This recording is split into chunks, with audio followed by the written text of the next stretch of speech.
All right, we are here, out of retirement, so to speak. Although I don't know if you can ever truly retire from anything. So this is our first ever multi-stream. And as I am speaking, I just realized I forgot to do something quite important. My restream. I'm gonna go blank for a second rather than close the stream. Not ideal. Apologies.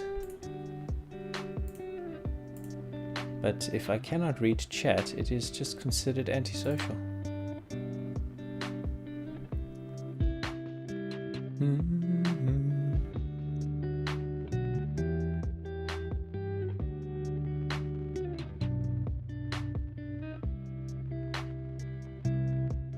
Figure out where I want this now.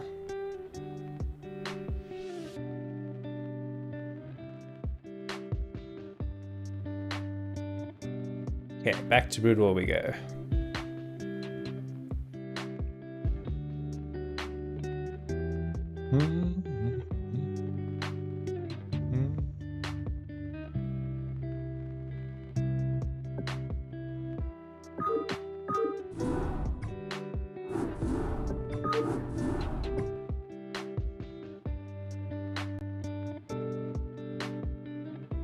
That's where the mini map is going to be. Oh well, we'll have to figure that one out.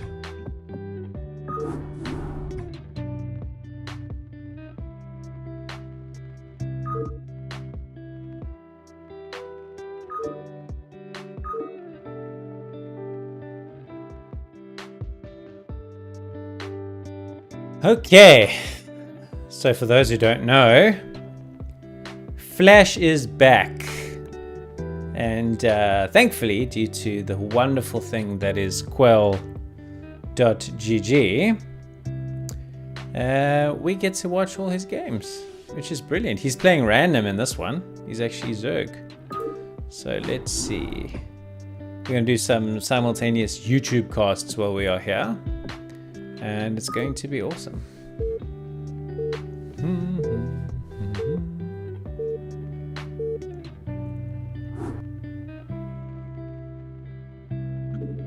Okay, we're gonna make it shift tab. No, where?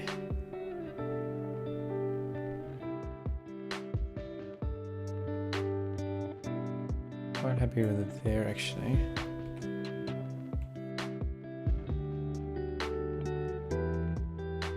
What the hell?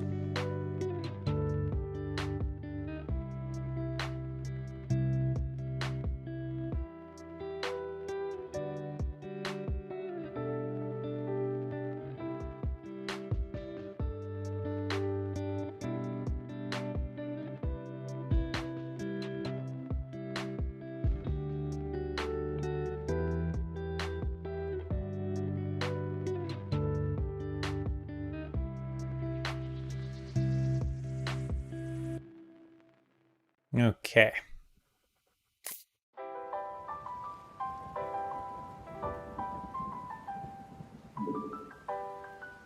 Let's go. Flash playing in Zerg. We are on Polypoid. Yes, it's me, Rabbitroo, back. You can see my face. Hi, how are you? Just taking a different approach to streaming. We're actually live on YouTube and Twitch. And I just thought that it was such big news to the world of Broodwar that Flash has come out of retirement that we can just cast some of his games and have a good time. So spawning here, it's important to know that this opponent here, I don't actually know who this is. I do have a list of ladder IDs, so I could probably check that. I'll put it in the description of the video if I do end up uploading this to YouTube. But he would have just seen Flash's name and he would have just seen random. So going to be interesting to see the scouting patterns. Flash just sending his overlord in the standard direction. Flash, I think, particularly strong in this match playing as Terran, and therefore probably knows all of the important things to consider and do in this match. So yeah, man, it's gonna be cool to see how he approaches it. And then of course it's the it's up to the Terran player to not get too psyched out about what's happening.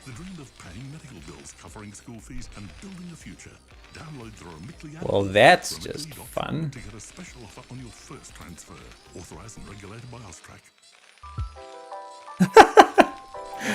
Unskippable ads in my unmonetized videos. Love that. Absolutely love that. Anyway, we will hopefully edit that out in real life, and on we do go. Okay, so Flash has taken his hatch first. Hatch first, very standard if you are trying to play a macrocentric style as a Zerg player anyway. So no real concerns in that regard. He's going to send his drone here. His drone has just spotted the SCV, and instead of confirming the open of the Terran, he does harass him a little, but does seem to be heading this way. Overlord's still going this way, and I think it's because he's probably not 100% sure where the Terran is, but he's going to know momentarily. Drone on the ramp, just trying to block the SCV from getting in to see what's happening. No gas yet from Flash, so this is an interesting build. Usually the Zerg is taking gas, but it looks like it's going to be a 3 hatches before gas, and he snuck this hatch right in the far corner. So it's going to be very, very important that the Terran scouts this, because, and I think that's what the purpose of this SCV is to figure out exactly where Flash's 3rd hatch is, because he's gone 3 hatches before spawning pool, which is a very, very risky build if you don't know what you're doing. Of course, it's Flash, so he probably does know what he's doing. Looks like our Terran is moving a Marine across the map just to probably block the drone scout more than anything else. And on we go. Flash is making drones. Terran is getting their expansion up happily. Looks like he's going to go with a bio-ish type style. 2nd rack's on the way. Academy probably incoming soon. So pretty standard from the Terran side, and just super aggressive from a macro point of view from the Zerg side. He's got, now for the first time, he starts gathering his first gas as the spawning pool finishes. There's not a single Marine on the map. There is nothing protecting him from any harassment. He's got an Overlord here spotting if any Marines come across, and that's really it. And there are a few Marines here. If the Terran were to push now, it would definitely force out a Sunken or 2 from Flash. So we'll keep an eye on this little pod of Marines if it's destined to be a bunker and take a defensive posture. The map presence of the Terran is perhaps a little bit of an issue. Is this where the lair is, or is this hatch still being done? No, he's built the lair up out of sight. This is so sneaky because Terrans will always scan here and here, and they'll see no tech, and that's just going to be super interesting. So he does drop the creep colony, I think, just in the event that there are some Marines that move across the map, and he's got some protection from the Sunken. So that does make sense. And yeah, man, what's he doing over here? The Hydralisk Den. Okay, so this is going to be a lurker rush, and it's going to be very, very difficult for the Terran to scout, because this traditional route, which is scanning the 2 main bases, the natural and the main of the Zerg, is going to give him, unfortunately, no information. He's going to have to just hope upon hope that he sees Hydralisks that have popped out of the hatchery, and that's going to perhaps tip him off. Okay, so looks like our Terran is going to push out here. I don't know how Flash plans to defend here, if it's just going to be... Okay, so we can see exactly what his plan is, just to make Sunkens. So the first scan goes down, probably in the main or the natural. I very much doubt he's going to scan this top corner. So a little run by with Lings. Oh dear, there's only 2 Marines here. This is going to cause a big headache. Oh, that's nicely done. There's only 2 that have got through here. Marines, though, are heading somewhere. They are suspicious that there's a 3rd base, but they also are of the view that it's here. And guess what? It's not here, guys. Bad news for you. So up they go, thinking they're going to run into Sunkens, they're going to run into something, and then they get the bad news. Oh, it's not here. Okay, well then where the hell is it? They ask themselves. Some Hydras up on the ramp. Lurker aspect is almost complete. Some Sunken colonies will come in here as well. And here, okay, so he does find the base, and there are only 3 Hydras. Hydra's not too good against Marines, but they do have the high ground, which helps. Stems up a bit, backs away. I think he's going to try and retreat to the safety of the incoming Sunkens. But I don't know if these Sunkens are... so the Sunken finishes. Oh, that's very good timing. So that was well handled. But the gig is up now. The Terran player knows exactly where Flash's third base is and knows what the strategy is. Flash sending some Zerglings across the map to try and intercept the reinforcing Marines. I think this might actually work out pretty nicely for him. So flanking, no, not going to flank, just going to do a run by to an empty bunker. This could be some problems for this Terran. He's going to take some damage here. There's only one Marine. So this is going to depend now on how many SCV kills he can get. I'm sure he'll get a few, or he may target down the production. It's difficult to see. Meanwhile, our Terran he's pipped off the Hydra Den. That was pretty handy because now no further Hydras can be made. But he's not going to get any damage done with the lurkers in position there. So that's a decent hold. Meanwhile, this bunker's gone down. SCVs, I think he's lost at least 4 during this fight. There's a fire bat that's come out. He's done a pretty decent job in tidying things up. And there's still Lings here in the base. So this did some good damage. The run-by is a common weapon in this matchup for the Zerg. It does buy time and it does make the Terran a little bit more reluctant to move out. So he does tidy this up. But I still like the position here for Zerg. Is that a hive? Wow, okay, so he's taken a sort of 7-minute hive to go into some kind of hive tech type build. What's that he's building there? Another Hydra Den. So he has to remake his Hydra Den, obviously. He's got a Queen's Nest, doesn't have a Spire, so doesn't seem to have any interest in all of making Mutalisks. That's just an expired way to play, obviously. And so here we are. They burrow in, and that's going to be the end of the good times that our Marines were having harassing Flash's third. So as mentioned, we are casting here live. This will, however, be uploaded probably to YouTube if it's a good enough game. So sometimes the audience will tune in and say hi, and the chat is hopefully displaying above my head. I see Zeski in the house, a very good B-rank Terran. How are you going, friend?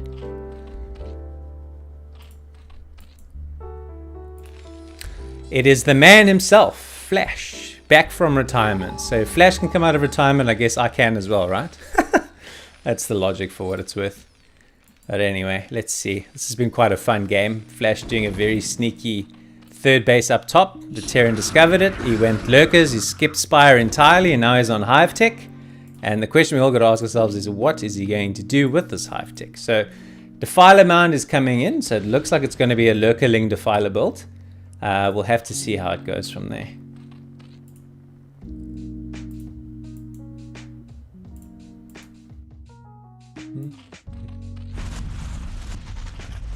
Lurkers on a ramp. Very, very difficult to break with any kind of infantry forces, of course. Digging in here as well. So Flash seems to just be turtling up while waiting for his technology to come into play. Defilers are on the way. Some more hatcheries coming in. 36 drones at this stage of the game. Probably okay on 3 bases. The question is obviously going to be, is he going to try and look to expand further? Or is he going to look to push the Terran, who, with this lurker type style that Flash is put out, is going to introduce some tanks into the game, which certainly does make some sense. So it looks like we're going to have a bio push here without any sort of vessel support. So we're going to be relying on scans. I see the first vessel is in the production tab, along with a couple more factories. So it's definitely going to be a composite or a what I would call a hybrid build from our Terran.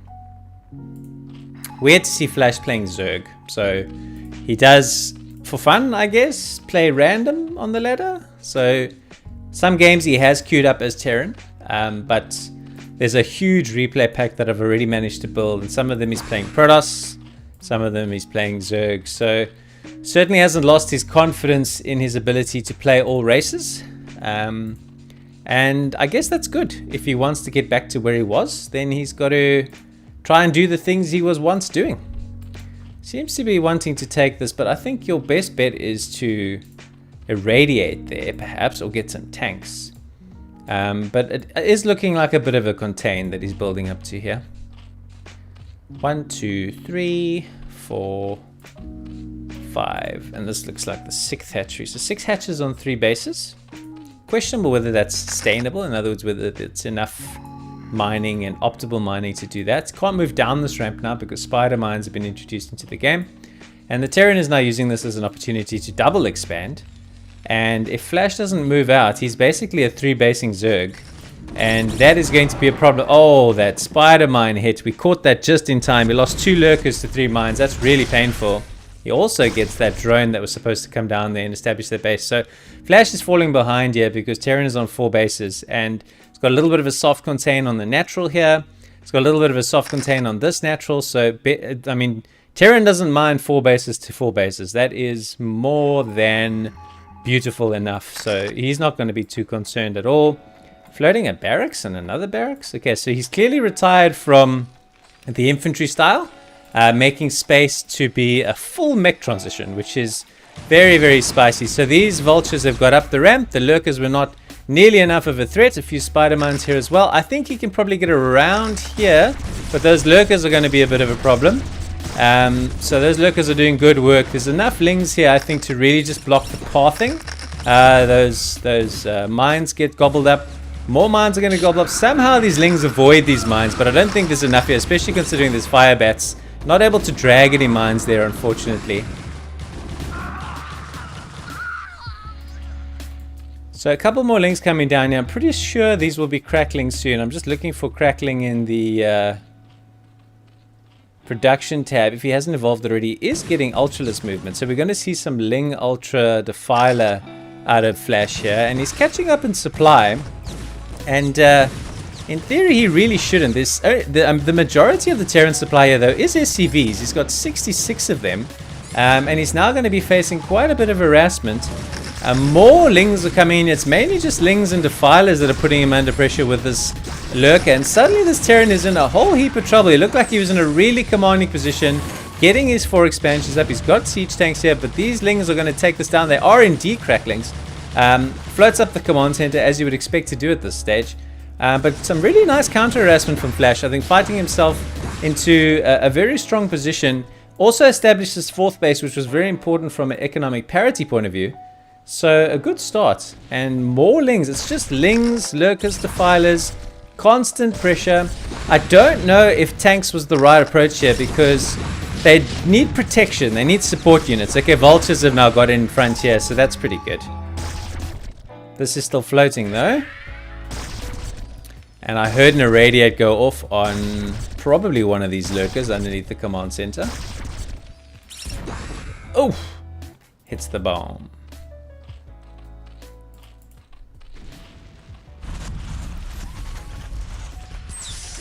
Okay, relands. So for a while he was actually just a 2-basing Terran due to that harassment. And there are some lings up here which could potentially pave the way for Flash to expand again. So does send a Volt here to confirm that Flash hasn't expanded, but hasn't sent one to the top left as of yet. Overlord just flying across going, you don't have any anti-air, so I'm just going to have a quick looky-loo at what's happening here. Lings are pretty good to eat up the mines. Look at this mine get dragged like for miles. Okay, so you want vultures to fight lings. That's almost the best, from a Terran point of view, almost the best situation you can have. So still pretty even supplies. I like this game for Flash. I think he's in a strong position. Terran should, in theory, have quite a lot more supply than what they do currently. And here comes this SCV going, but wait, no, I was wanted to expand up here. Why have you got lings? Damn you. Alright, so I have not seen an Ultralisk. I've seen all the upgrades for Ultralisks. Ah, here we go. So there's 4 in production. Where are they coming from? Ah, here you are. Hello. Okay, so these big scary Ultras are going to get spider-mined into absolute oblivion. There are more though, but there are also more mines. Ow, ow. Okay, so he's taken 3 mine hits and he's still going strong. He's got about a quarter health left. Now he's in the red, and siege tanks are going to make him in the dead. So these vultures are going to knock down this hatch. So this is just action-packed all over the show. So with the Sunkens coming in, with the Ultras coming in, with the Defilers here to support, I don't think the vultures are going to do much here, but this hatch is a thing of the past. Siege tanks though, man.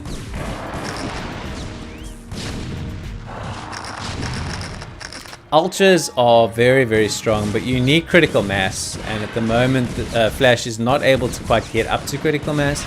That being said, supplies are still even. He's got a few more drones, so in terms of army, it's basically dead even. Sending in heaps and heaps more vultures. This vulture tank science vessel composition is playing against a Ultralisk Ling composition, and that was a really nice trade. So Flash did get up the numbers he needed, is sending in heaps and heaps and heaps of reinforcing lings, and now things are suddenly not looking so peachy for our Terran. He's got a base here, he's got his base here, got his base here, but I think desperately needs another base and needs some more army.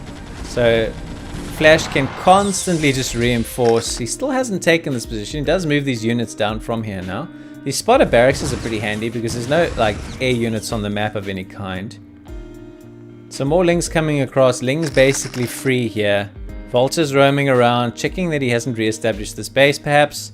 Yep, so that's what they do, and they come and see, oh, okay, so you don't have anything going. There's just red and blue all over the map again. Some more. There's nothing here protecting this base. There's no bunker, there's hardly any mines. So once again he has to lift, which is super annoying. But on the flip side, this time Flash decides, you know what, I'll do my 8 or 9 Ultralisks to protect this base, and I wish you luck taking it with your vultures again. Meanwhile, you need to get your act together here, Mr. Terran, otherwise this base is going to once again be under harassment. Okay, so the Ling's absorbing a lot of these hits, and the Ultras are going to head down to, I think, try and take down this base. There's not really a lot here, except for the mines, and they do hurt. Oh, okay, so the Lings do absorb quite a lot of the Ultra hits. There's irradiates going off. There's some sieged up tanks, some in tank mode. Almost all of the Ultras have died there, so pretty good defense from our Terran. Nice Dark Swarms, though, which do obviously make it a little bit more of a challenge for the Terran to thwart the attacks. That being said, the splash damage of the siege tanks gets the job done. But here we go again. And I think it's just going to be unrelenting from Flash here, just over and over and over. Here come the Lings from this side. The Mind Drag should be effective. Yep, so they triggers a Mind Drag. Boom, there goes another tank. So there's 4 more tanks down here, and the supply differential is just not moving. So it's constantly about 15 up. And he's just sending and sending and sending and sending. There are no SCVs mining here. There are pretty much all of the SCVs mining here. There's not much money here. There's not much money here. If Terran doesn't get another base up soon, they are going to lose this game. So here we are sending in more Lings, more Ultras, trying to target this base where I guess there isn't really that much defense, but there's a critical amount of money in SCVs. So does seem to be wanting to try and target it from this position. The Terran has sent most of his army here though, so that certainly is going to slow him down.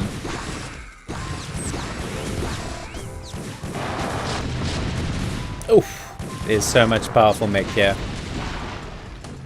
2-2 mech, it's pretty strong for sure, and from both angles this has kind of been nicely cut off. Very open here though.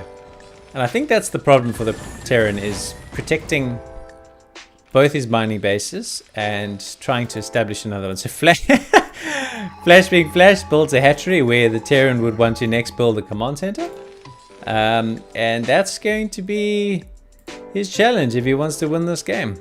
I honestly don't think he can from where he is, but we shall see. eBay spots this. Problem is the Terran really has very little by way of freedom to move around the map. He exposes this, he exposes, I mean this is pretty nicely fortified now. But the Zerg can just come in from this angle and take a whole bunch of SCVs down, although he does have a decent amount of army here, but it's, I mean Flash is nearly maxed out. He's got 77 drones, he's got 1, although it's nearly finished, 2, nearly finished, 3, no, but no drones here, 4, 5, that's pretty healthy. 6, that's pretty healthy. So he's got 6 mining bases, soon to be 4. He's transferred drones here, and these vultures have basically all but jumped on that. He's going to be able to tidy this up though, and so losing about 6 or 7 drones, not really a major hassle. He should be able to replace those pretty easily. The Terrans realize now that he has to move out. If he stays put on the map, he doesn't stand a chance. He needs to try and entrench a new position or take control of a new area of the map so that he can take a base. Trying to maybe take here, trying to take top left, although there's a drone just chilling here. Here comes a whole heap of Zerg though. Mines get triggered, more Lings, more irradiates. Just the sound of deadling, deadling, deadling, deadling, deadling. But he just goes. There's just so much Zerg here. He can just send in unrelenting swarms. More and more and more. Maybe look, the supply differential there probably got smaller, if I'm honest. Flash was about 40-50 ahead, less so. So trading inefficiently, the question we've got to ask ourselves is, does it really matter? Because every time he lifts off and replays SCVs, he struggles with money. Flash's only real challenge seems to be gas at the moment. So he's got gas running here and here. Still hasn't taken this base. I'm surprised he hasn't. Our Terran has established a mineral only, not struggling as much for gas. A lot of vultures and stuff like that would help. But now Flash moving his army to a new position. But our Terran has not sieged up his tanks, so he's just going to micro back here and pick off these lings. I don't imagine he's going to get too much done here. The vultures will come in here as well, which is a good counter to this. However, now here come the ultras as reinforcing power. There are 3 tanks and 4 vessels versus a scattering, but look at the red that is coming from all corners of the map. So now he's going to come in from this side. Does our Terran have enough to hold this base? That was a nice mine. It just doesn't look like he does.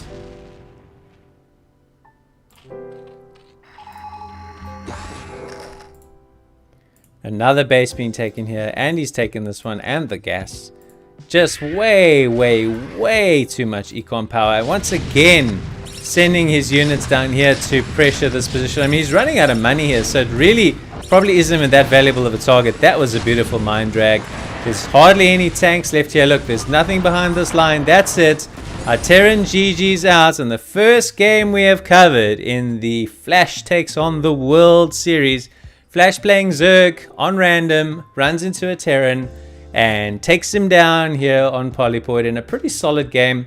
I think just taking those 3 hatches before spawning pool, relatively uncontested, managing to hold that was probably the difference. Just had too much macro. Terran wasn't really able to catch up. Did some great counter harassing when the Terran was trying to establish that 4th base, and that was probably the end of the road for him on that one. So, good game. I'm Rabbit casting Broodwar again. I'll see you soon. Take it easy.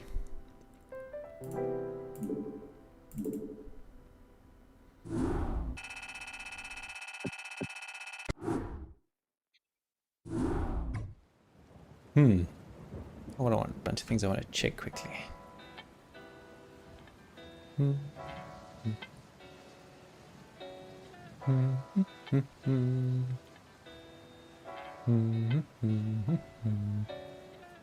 I like this music. It's awesome.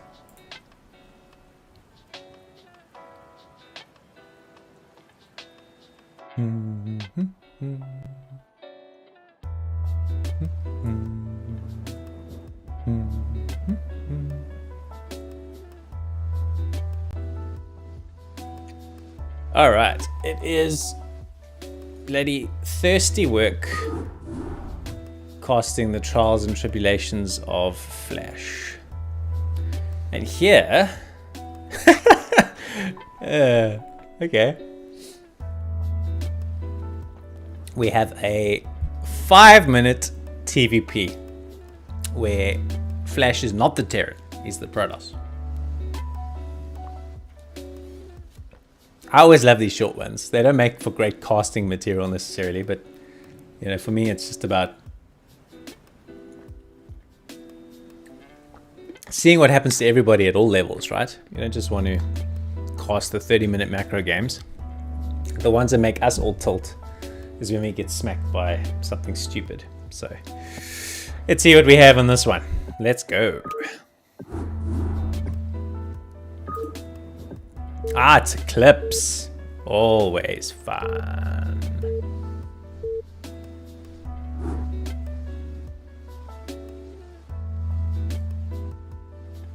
Oops.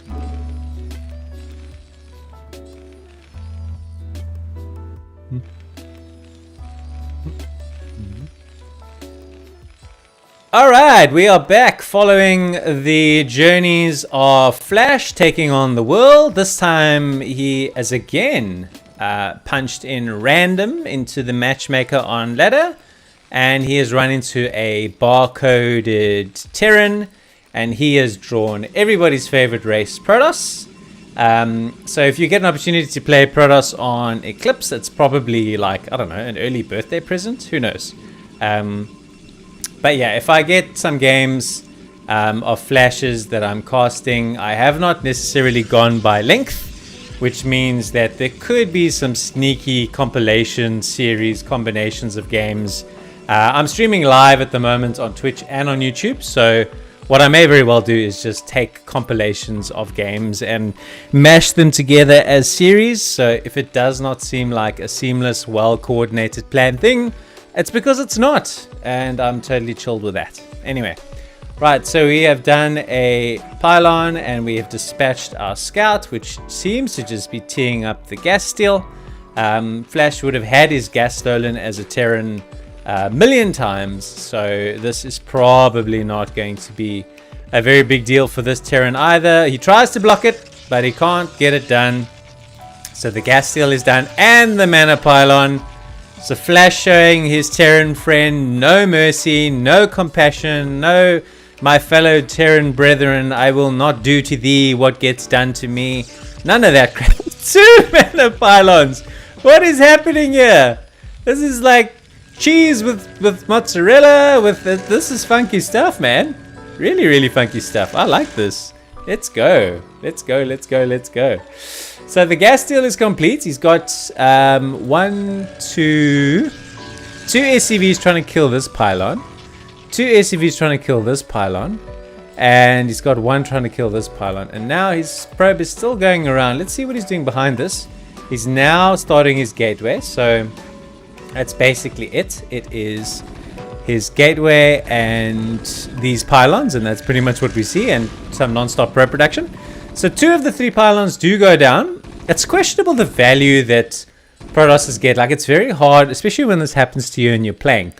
You don't really know who has benefited, where you are in the game, where you play from here. So they've been tidied up.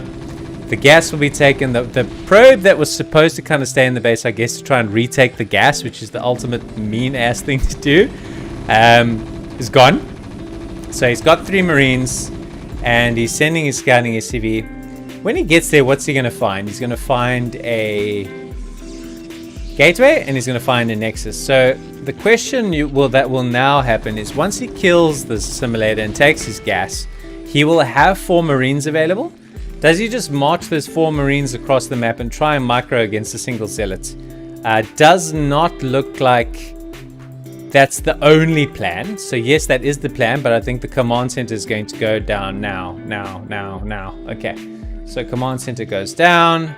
Marines are on the way. And the Nexus has been scouted, so he knows he's safe. Very unlikely that Splash is going to have anything other than basically a zealot. Is he going to try and build a bunker here to try and kill this Nexus?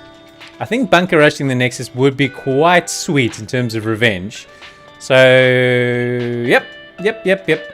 Flash is making a second zealot though, so it's arguable that the time on this is fairly limited. Although here come the boys, he's sending them a lot. Here come 1, 2, 3, 4, 5, 6 SCVs, a whole heap of Marines. That Nexus is going to go down. He's had to pull probes as well. So the bunker rush, he pulls the Zealot back now. The Zealot does get 1 Marine kill. There are still 4 available. Let's put the health bar on him. Okay, so this Zealot is still pretty healthy, but they got inside the bunker. I don't know if they're going to have the range to hit the Nexus though. So that's going to be really, really annoying. He may have to build another one, although, oh no, they are hitting it. They are hitting it. They are in range. So he's going to knock this down. His own command center is going to come up without a problem. And I just don't see Flash getting this one across the line. I think he got a little bit too cheeky with that cheesing. And he's got a goon. He can't save his his Nexus. That's going to go down. He will eventually kill this with the ranged goons.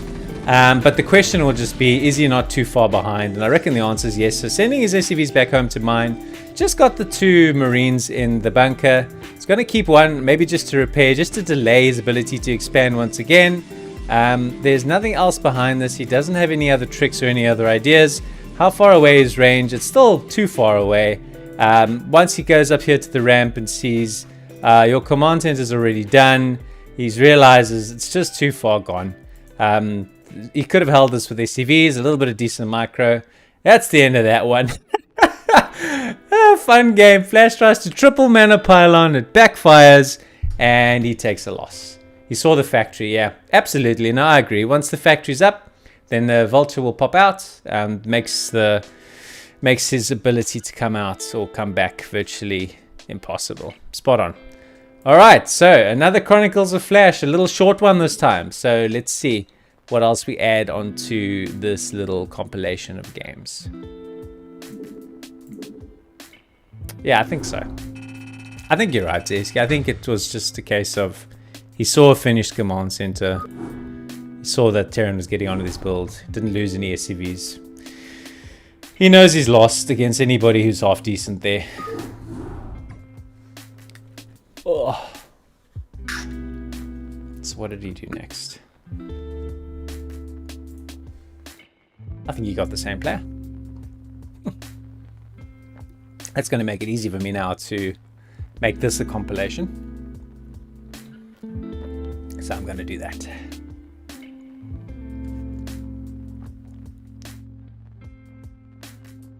It does really take your voice. It's insane. I'm not fit. I'm not casting fit, if that's a thing. Don't know.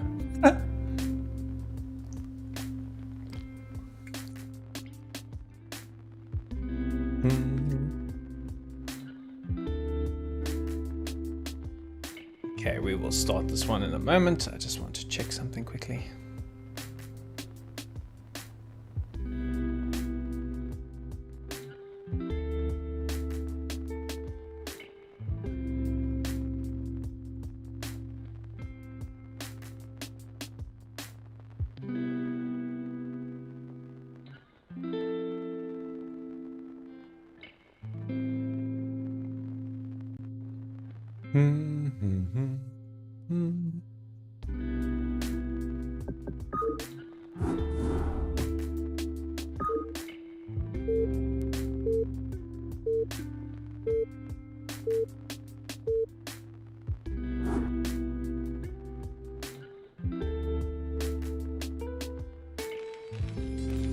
Alright, so it turns out they queued up another game basically right afterwards, because this replay pack I have is date and sequence checked. That's the naming convention. These all come from qual.gg, cwal.gg.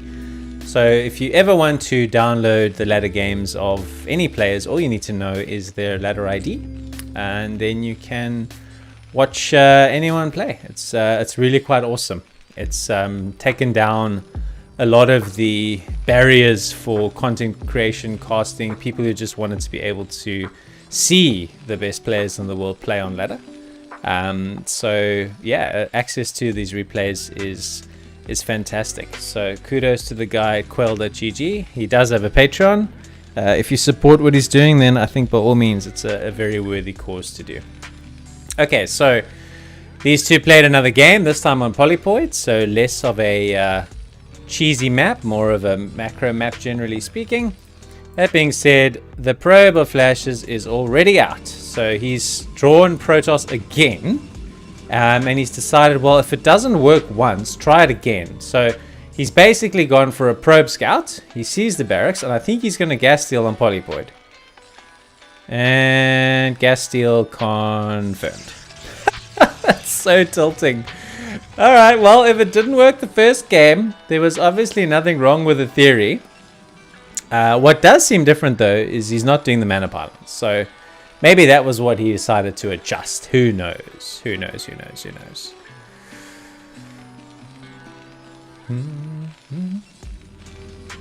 Just playing some chilled out, copyright-free beats in the background instead of the Starcraft music. I think people are just so tired of the Starcraft music, and I enjoy, especially if you're streaming live like I am now on Twitch and YouTube, just to have something to listen to and to give the viewers something to listen to. It's just, yeah, it's just nice. Makes the whole process more relaxing. So our Terran sends out his scout to go check what the hell is going on. I think he's just going to assume that it's close spawns because of how fast he was found. And once again, he has the joyous task of Destroying the offensive gas. Tilting, indeed. Zealot on the way. Second Zealot incoming. I guess the difference is there's no delay on the Zealots because he hasn't spent 300 minerals on 3 mana pylons. So the Zealots can come out and be a nuisance faster, which means that if the Terran does want to throw down his command center, he's going to need at least 3 Marines and a little bit of micro to be able to do so, to fend off what's going to, in essence, be 2 Zealots.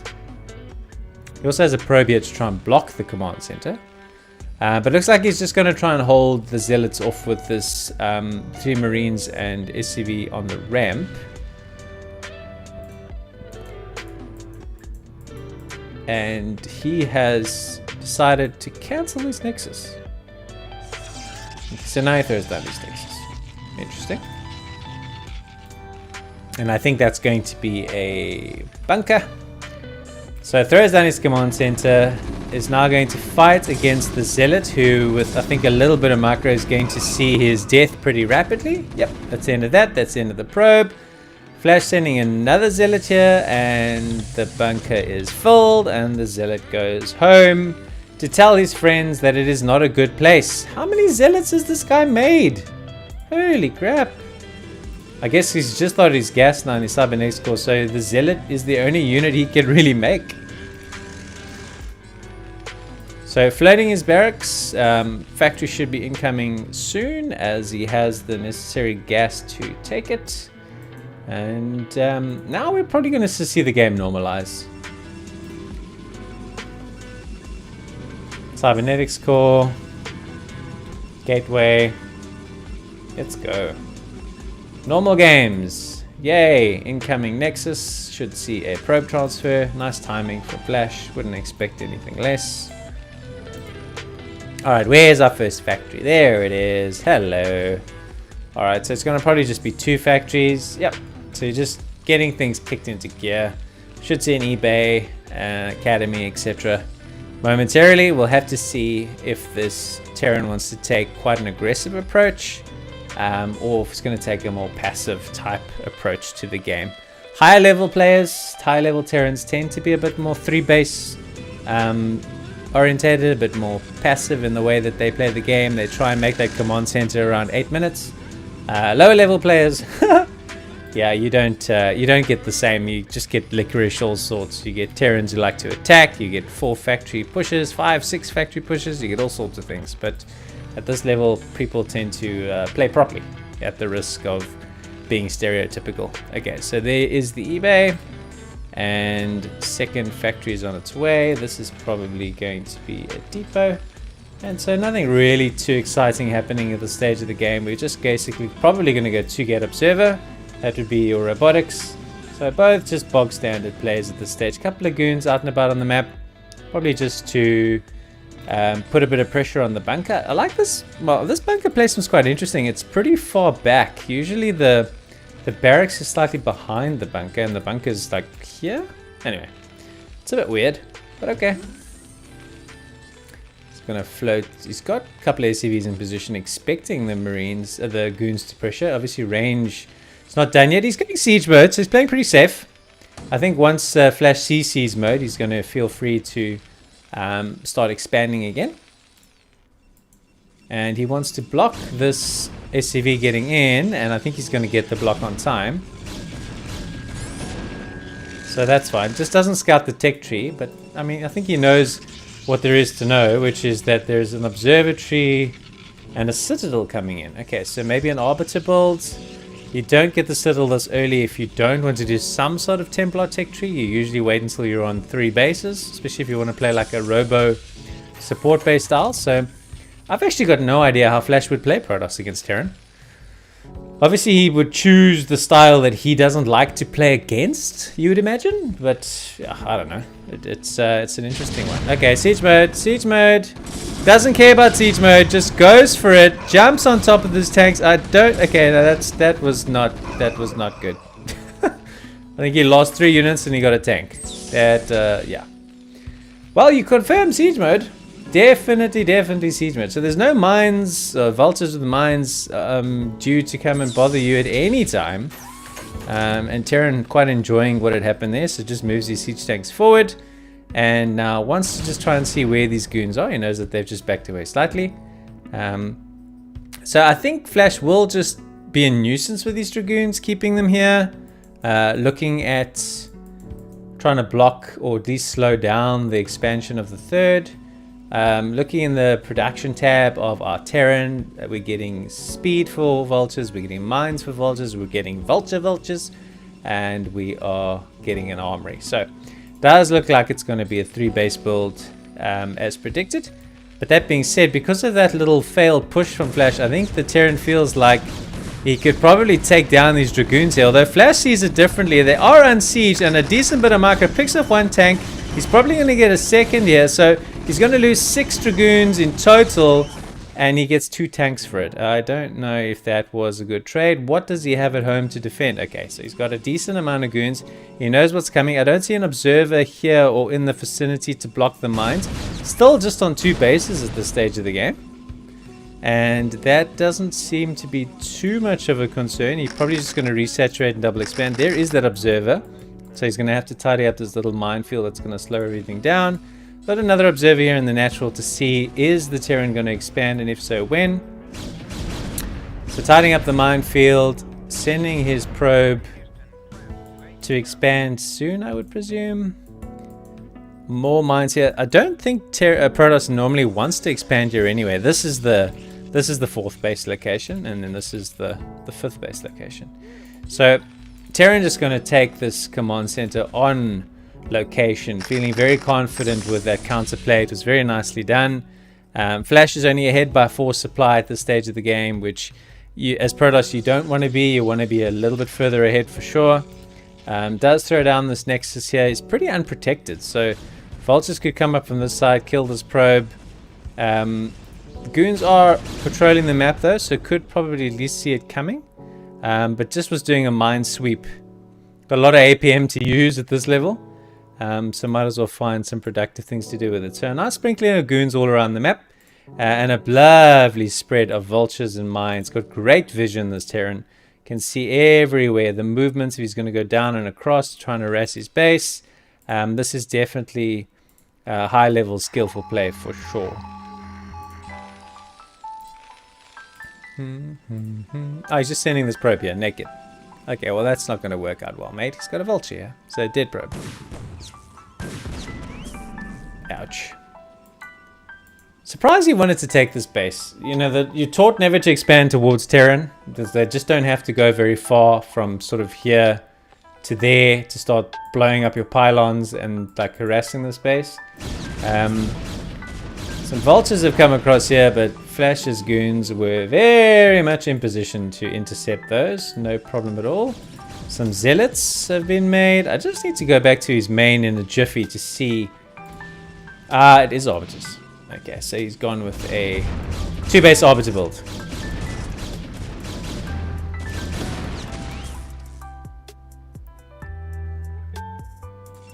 So how much energy does my arbiter friend have? He's got 63. He's getting stasis is the first thing that he's researching. Does he have a forge researching anything at this stage? Yeah, so he's getting +1 ground, which is what you would expect with this build. Is going for a 4th base. I don't know if he had an observer fly across here or into the main to scout that it was only 5 factories at this stage. Again, just tidying up the minefields, reducing the vision of the Terran, giving him more concerns about am I going to get pressure here, although this is it's okay. So he confirms the location of the base. I think he knew it was there, but you sometimes just send your observers across to make sure. This has got good defense against recall. This has got good defense against ground units. This is very, very solid. Okay, so cleaning up the mines here, reducing the vision of the Terran.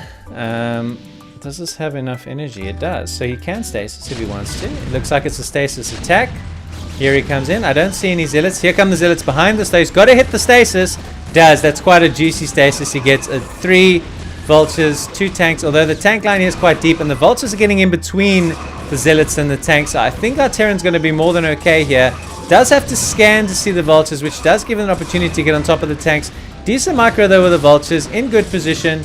Although there's still zealots. That's always the question. For how long the attack's been going, how many zealots do I still have? He's still got about 3 or 4 zealots left. So this actually did a lot more damage than I thought it would. The stasis though was pretty handy, taking those tanks out of the contest. Some tanks do siege up here on the high ground. Some vultures come out of the reinforcing factories, and that is going to be the end of those zealots and be the end of the attack. Although some more zealots have come through here, so just from the reinforcing he's just sending zealot after zealot after zealot, and he's going to have to micro and get his tanks up on the high ground. Unfortunately his units kind of tripping over each other here. This is Brood War, that does happen, super tilting. But he does hold on, he does stop sending in more zealots, realizing now that it's not going to be an efficient trade. That's the end of that. Does take the 4th base behind this very, very quickly actually. Excuse me, that's the 4th base. This is the 3rd. So does put a cannon in play, does add a few more cannons here for to block any vulture harassment. He's got his rally point here, he's got 2 arbiters now. How many stargates have we got? So it's just 1 stargate constantly manufacturing. 1, 2, 3, 4, 5, 6, 7. So he did that push off of 6 gates. So just showing the power of always hitting your macro. This zealot comes here to absorb a few mine hits, and down goes this nexus in full sight of the Terran. So I won't be surprised if a hit squad of vultures is dispatched pretty soon to go and harass, possibly from down here, just to kill the probe and to maybe slow this down. So let's see, there goes some vultures. I saw some movement, but they're just throwing down some mines. Looks like a Terran might use this as an opportunity to establish a 4th base of their own. Not pylon walling here, surprisingly. So basically that just means that any units can walk up here. So siege tank can come up here, siege up over there, and just cause you all sorts of grief. So a bit surprised to see that, to be honest. And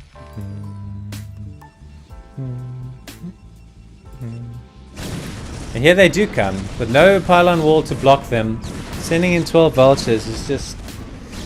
You're going to lose a lot of probes, but it is difficult for them to like directly get at the cannons here based on the placement of the pylons, so that's fine. More mine sweeping happening here. That's all that Flash is doing with his Dragoons and his APM, just mine sweeping, spending his money. Only 54 workers, which, you know, if you're taking a 4 base approach is probably a bit too little. You expect to have about 60. He has a recall incoming, so let's see. He looks really well prepared for this though. Is he actually going to think better of it? No, he's still going to go for it. So here they go. Turret, turret, turret, turret, turret, turret. Boom! So somehow got away from a lot of the mines. That was very decently done. He's going to get the armory, which is super painful because that upgrade is literally just about to finish. Ow, that really hurts. So he would have had 2-1. Now he's still stuck on 1-1. That could really be huge within the context of this game.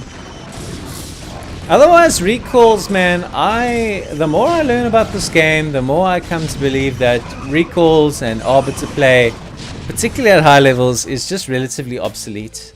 Terran players, when they have their tech out, are just so good at handling it. I question the amount of damage and the effectiveness of that recall. It does deny the upgrade, okay, that's cool, but he loses a lot of units. Terrans sometimes, once they defend a recall, just amass all their army and move across the map.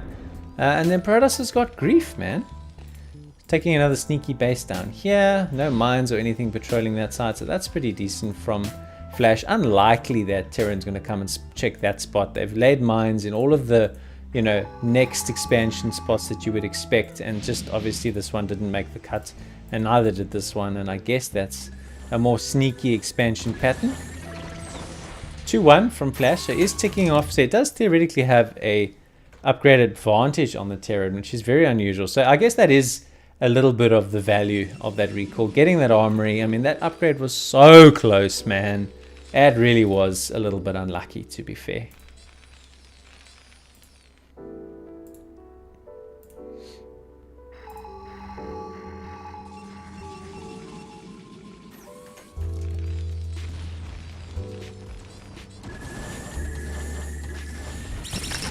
Another recall. I heard it flying in. I just don't see these achieving anything. I really don't. I mean, now Terran pulls ahead supply-wise. All of these Dragoons die.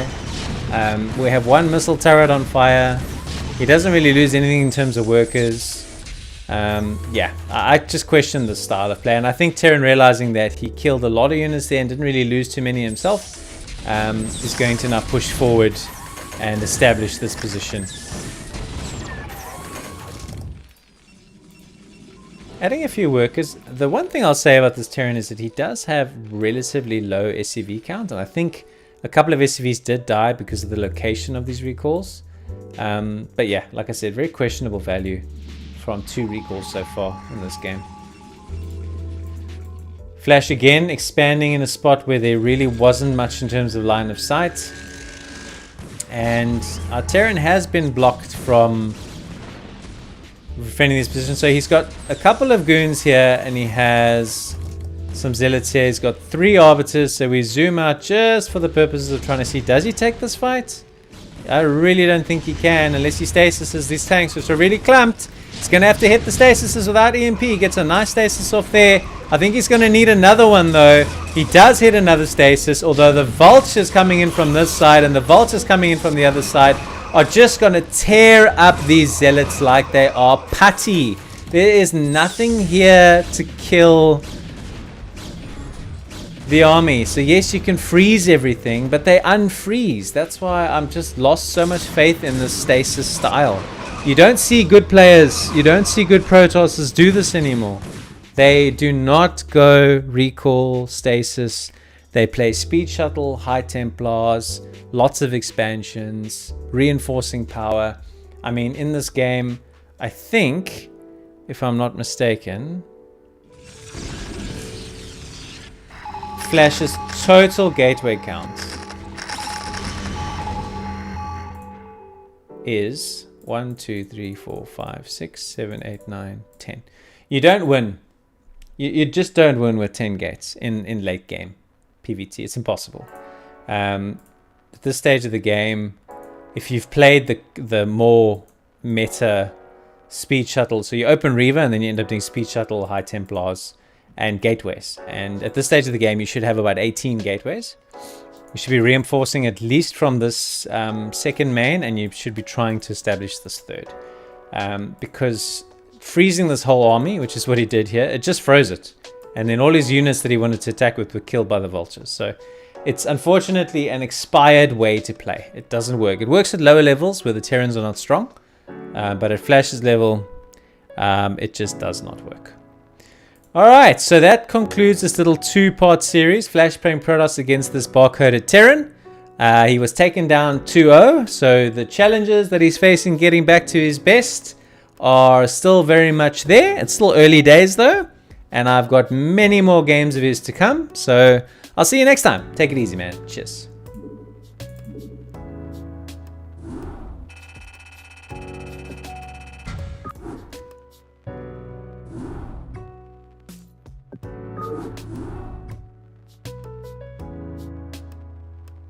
Hankiwi.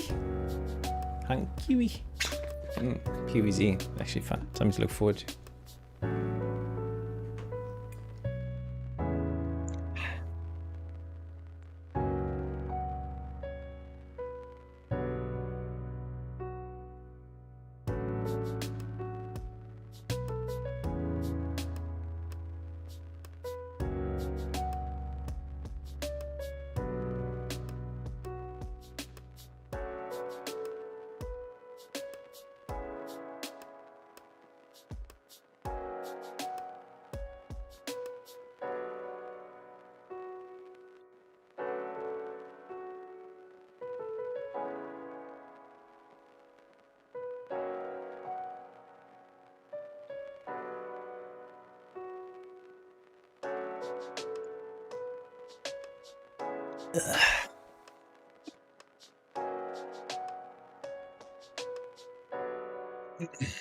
All right. Flash playing a PvZ. So once again, he is going random. PvZ is my favorite match. So I can certainly get myself pumped up for this one as a standalone cast. So that's what I'm going to do. So let's go. What's the time? Does that matter in my life? Probably does. 2:34. Okay. All right. On fighting spirit, no less. Okay, let's go, let's go, let's go.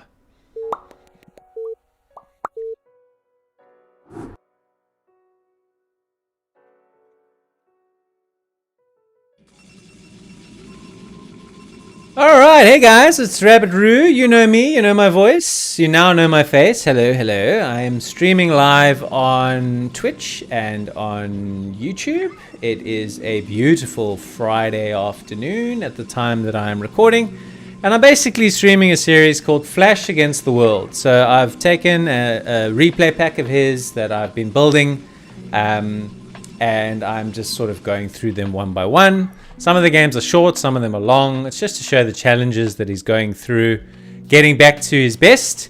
And he's playing random. He's not going purely Terran. So here he is in the bottom right of Fighting Spirit, playing Zerg. So he would have loaded up on the matchmaker or on the load screen of the ladder as Flash and as random. And as a result of that, our Protoss opponent is sending out a very early scout to try and determine what the hell his opponent is. And in spite of this, he is putting up a forward pylon. That's very, very interesting.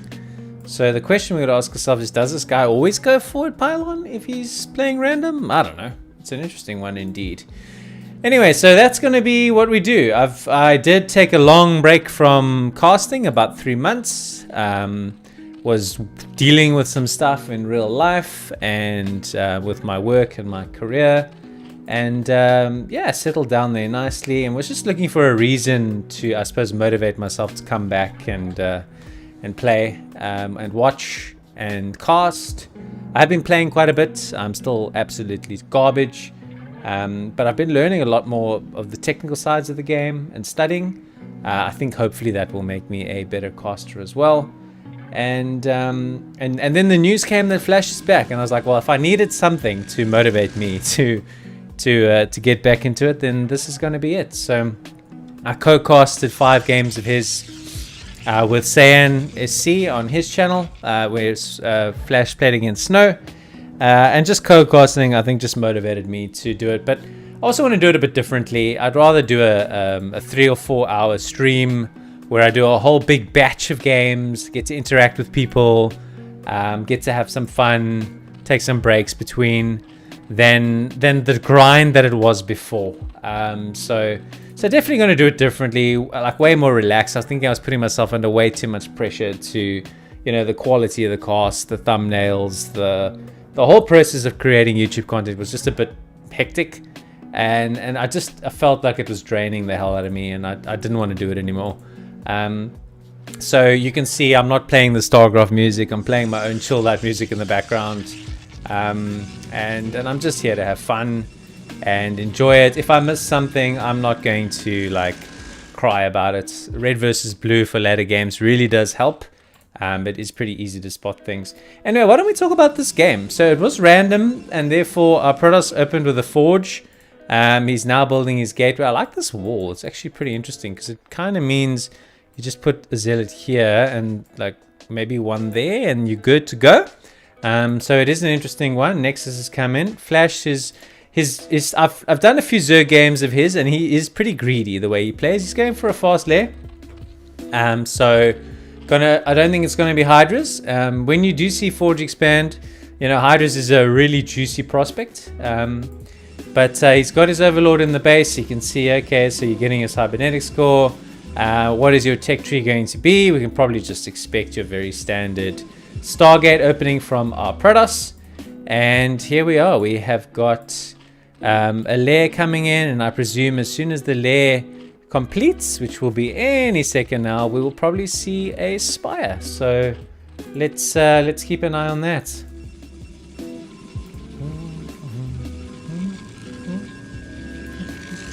So core finishes. Now we're going to see it is a Stargate. Okay, so very, very standard stuff there. Couple of drones being transferred across. Kept his scouting probe alive, which is a very important skill and requirement to thrive in this particular match. So good for well done, Mr. Protoss opponent, sir. Hankiwi. Got no idea who Hankiwi is. But yep, he's doing a very good job keeping his scouting probe alive. Sees the lair, sees the spire. So understands that he doesn't need to rush his tech at all. Understands that Flash very much has the opportunity to go mutas, but sees that there isn't a second gas. Although the second gas timing is actually about 5.5 minutes. So he could still go mutas if he wanted to. Bit of zealot harassment here, nicely tidied up. So what does our friend have here at home? He's got his 2 zealots.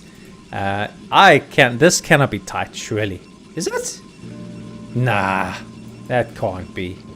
Well, no, maybe later. If he's got link speed, he may try a run by now. He's only got 1 cannon.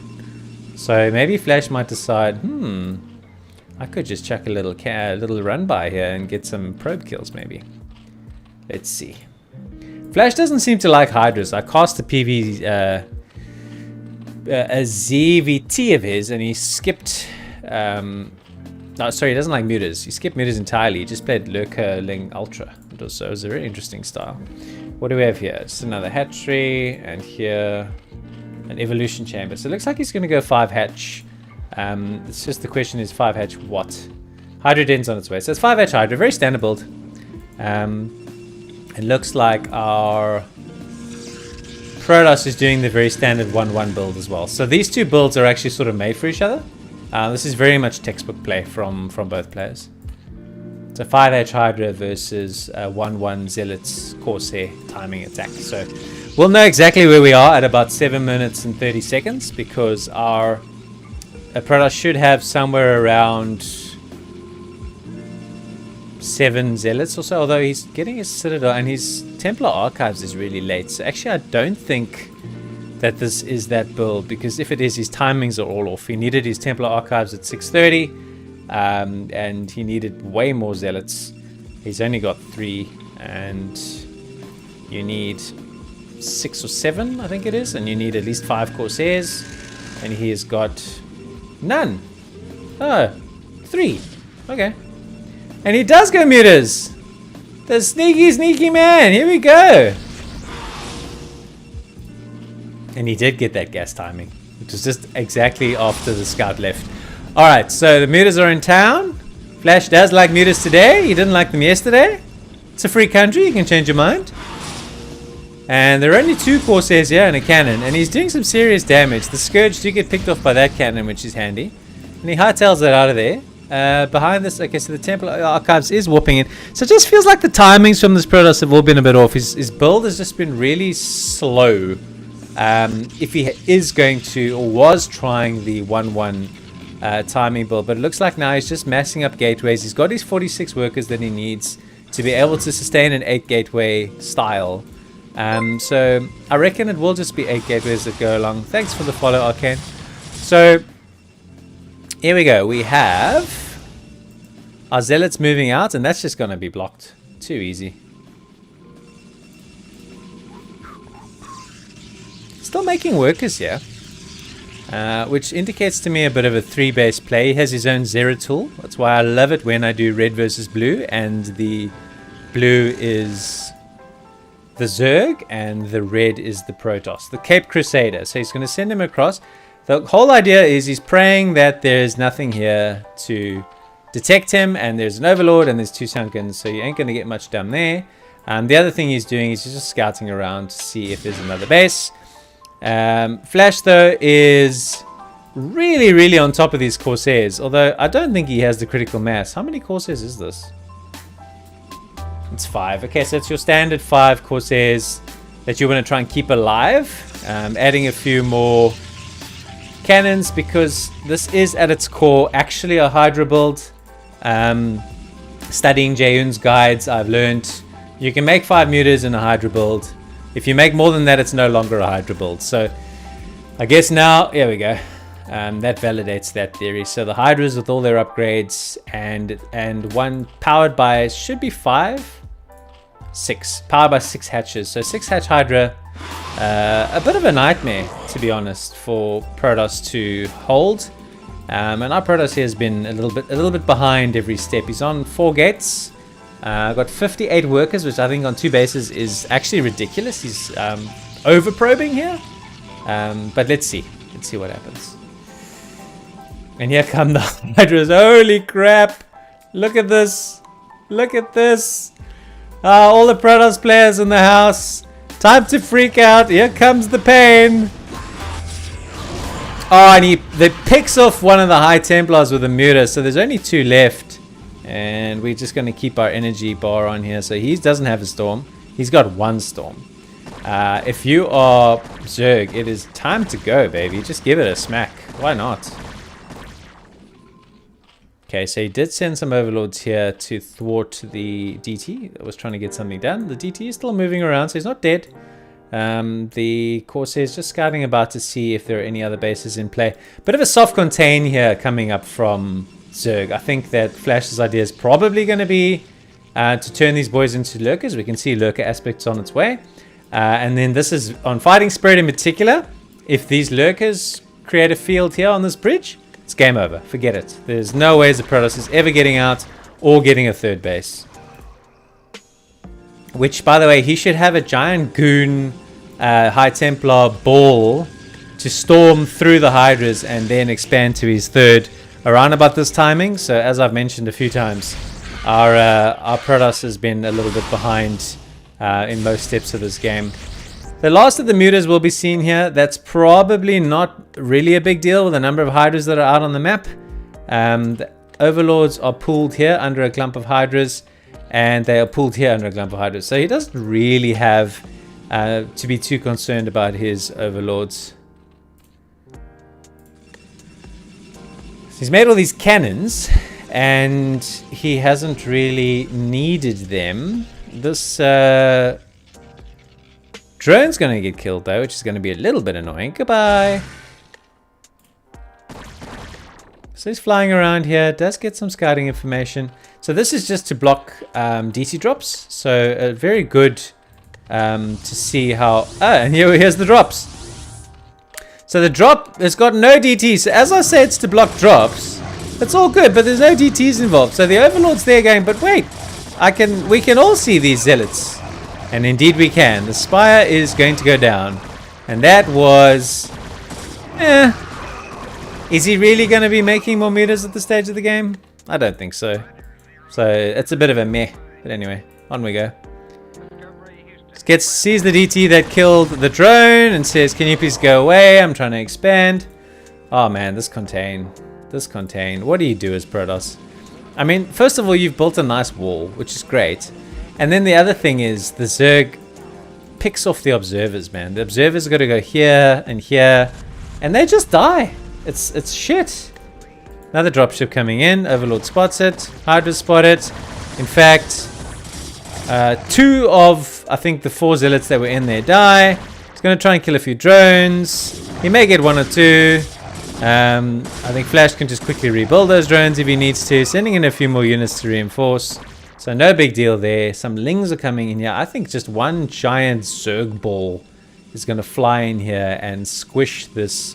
Are you still making probes, Protoss? What are you doing, mate? It is crazy. You've got so many probes. Probes are not going to kill these lurkers. Look at this. Your natural is mined out. Your main is mined out. Okay, you're going to try and establish a base here. All right, good luck. Good luck.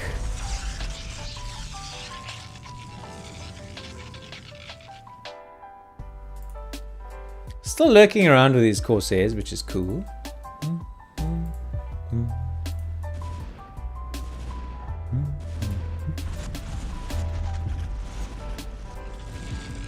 There's no cannons here, there's nothing. He's going to try and defend his entire life with 4 zealots. Okay, so Protoss decides it's time to move.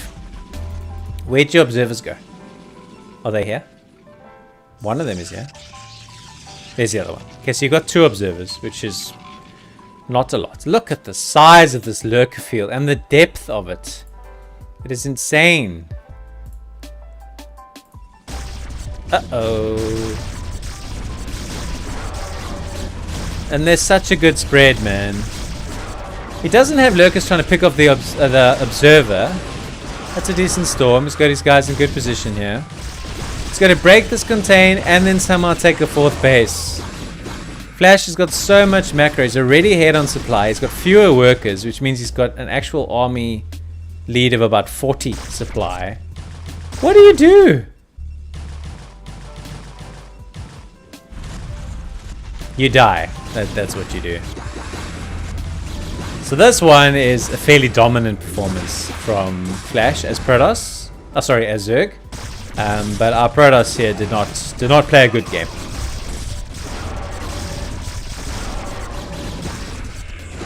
Oh no, the High Templar died. It's just Dragoons and Zealots. What upgrades does his units have?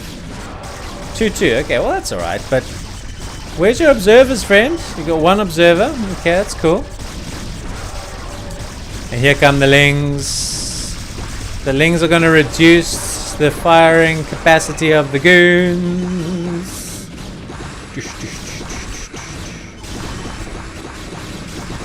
Just hearing the sound of death, death, and more death. And here comes some more lurkers. And here comes some more lurkers. Is he harassing this base yet? Not yet. Still just taking the fight. But Zerg has just got unrelenting reinforcing power. So these goons have broken up. But look at the size of this lurker field still. And he's got to target the observers with a Scourge. He gets one. He gets the other one. That is clutch. That is such a nightmare for Protoss. You just got 2 observers, and without your observers, you can literally do nothing. It is super duper painful. Nicely done there by Flash. He actually had to go through the hassle of rebuilding his spire, which he did somewhere. There. Okay. Anywho, back to the battle we go.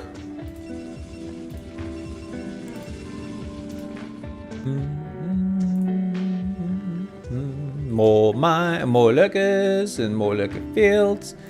Lonely Corsairs being lonely and being Corsairs. Ah man, this is terrifying. Where's your observer? There he is. Hello, I have arrived. Yeah, there's 2 of you now. Cool. Okay. Is there any more Scourge coming? No. Do you have any money? No.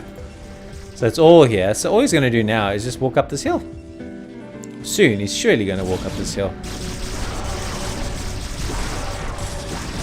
68 unemployed probes, a heap of Dragoons. Look, I mean, his whole position's pretty good. His micro's pretty good. He understands the game.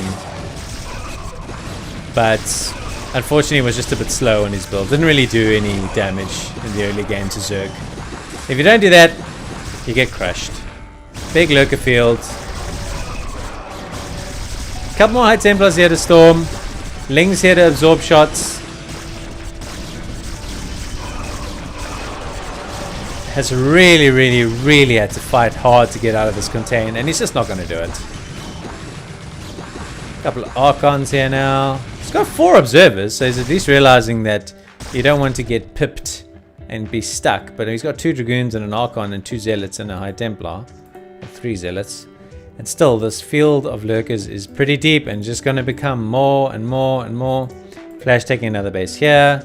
This base is running beautifully. I think he's probably on about 10 hatches. It's ridiculous, his production power. And Protoss has literally just got this base going, and that is it.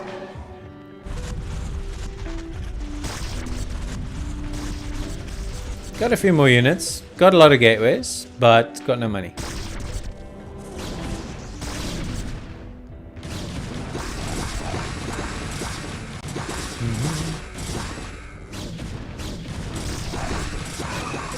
Uh-oh. Moving forward with his lurkers now. They're just being backed and backed further and further into a corner, which means you can't even hit them at a good angle anymore. It just sucks. Simple as that.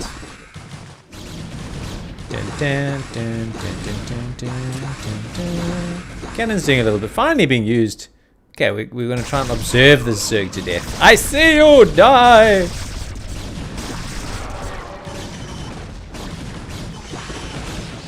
Decent storm there, but he only really has 1 High Templar here, so that's the end of that. He still hasn't actually gone and just killed the base, which has surprised me.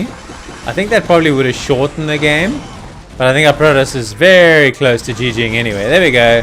GG's in Korean. Flash doing a very, very convincing performance as Zerg versus Protoss. Nicely done. Stays around the game for a little bit longer.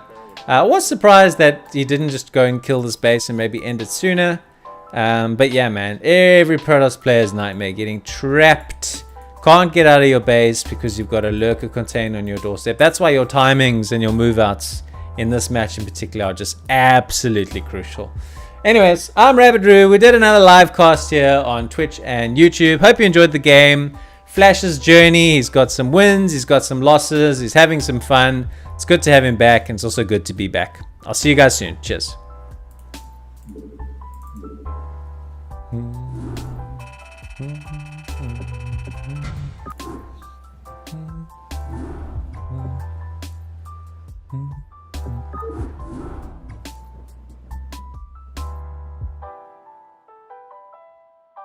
Ooh. Another one.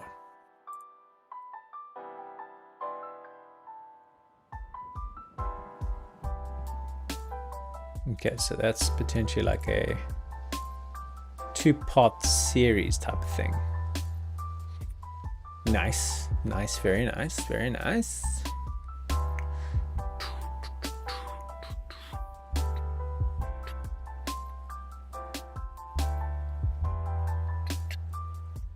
Okay, I think we need to stretch, and then we will do another couple of games.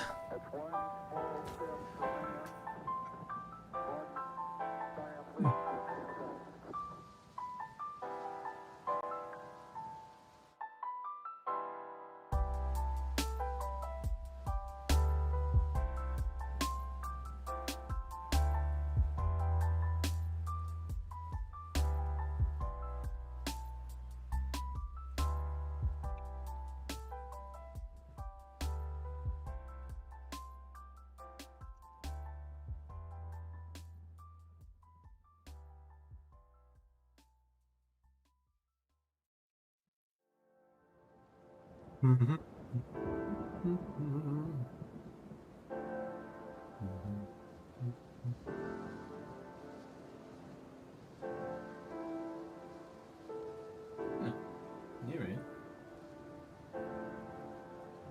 Yeah.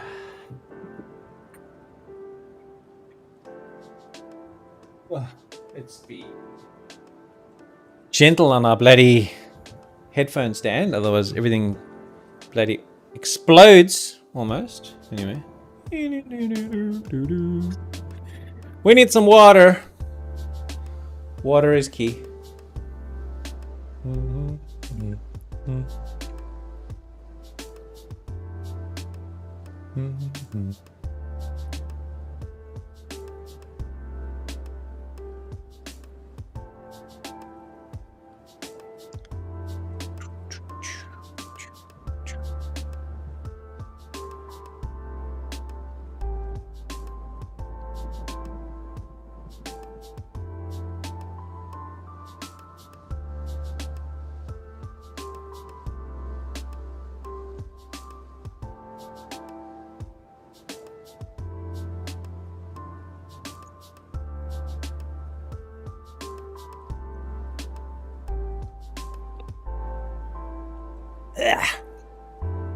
Whole bottle.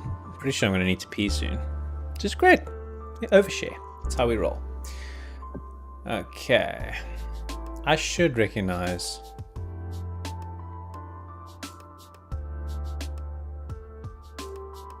Just pull up my ladder IDs.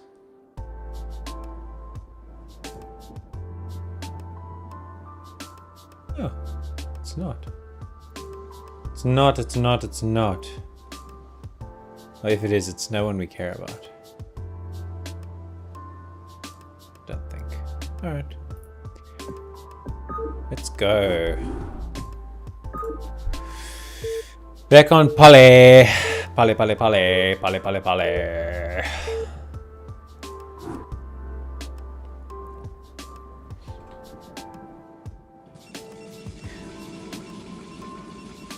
Alright, we are back with Flash Against the World. Once again, he has gone random and he drew Zerg. And his opponent would have just seen Flash's Smurf name and random, a big green question mark in the load screen. So, always a challenge playing random on the ladder, not something that I think a lot of people enjoy doing. So let's see how he scouts, how he plays, what he does.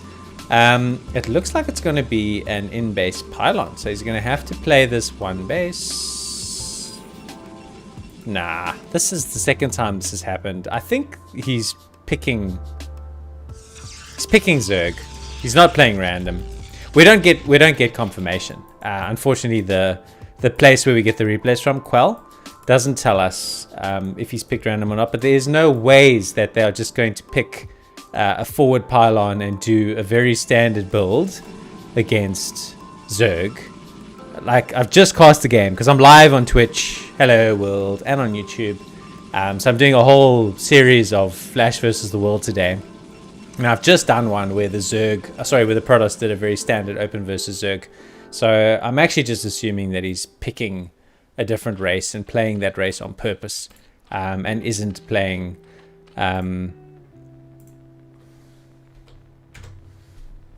random, because this is just a standard Forge open. There's no, you don't do this against random, because if you've picked Protoss or you get Terran, you know, you don't want to open this way as a Protoss.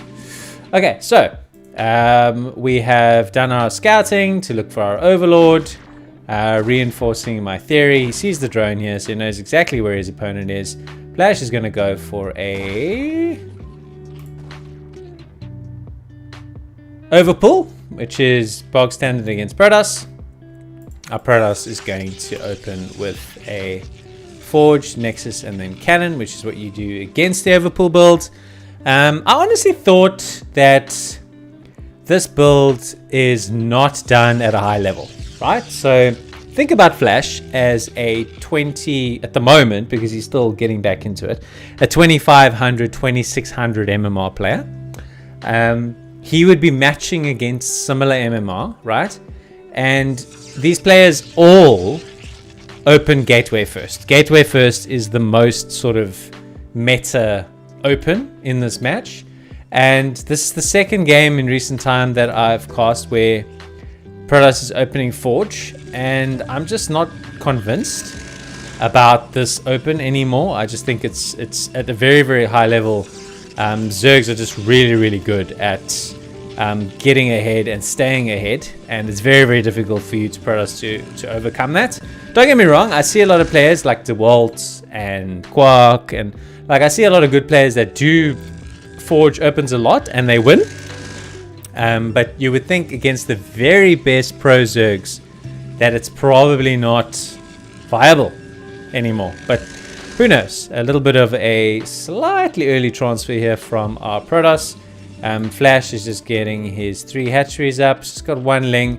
The one thing I will say, if there is a theme to the way I've watched Flash play in the handful of replays that I've done so far, he is very macro orientated. He very, very seldom makes units in the early game. He tries to make hatcheries, he tries to make workers, he tries to get his production going. He really does delay unit production for as long as possible. And it goes back to a theme that I heard a caster that I'm a big fan of, Quark, say. He said, you don't make units when you don't need them. Because if you do, you're not going to be able to make units when you do need them.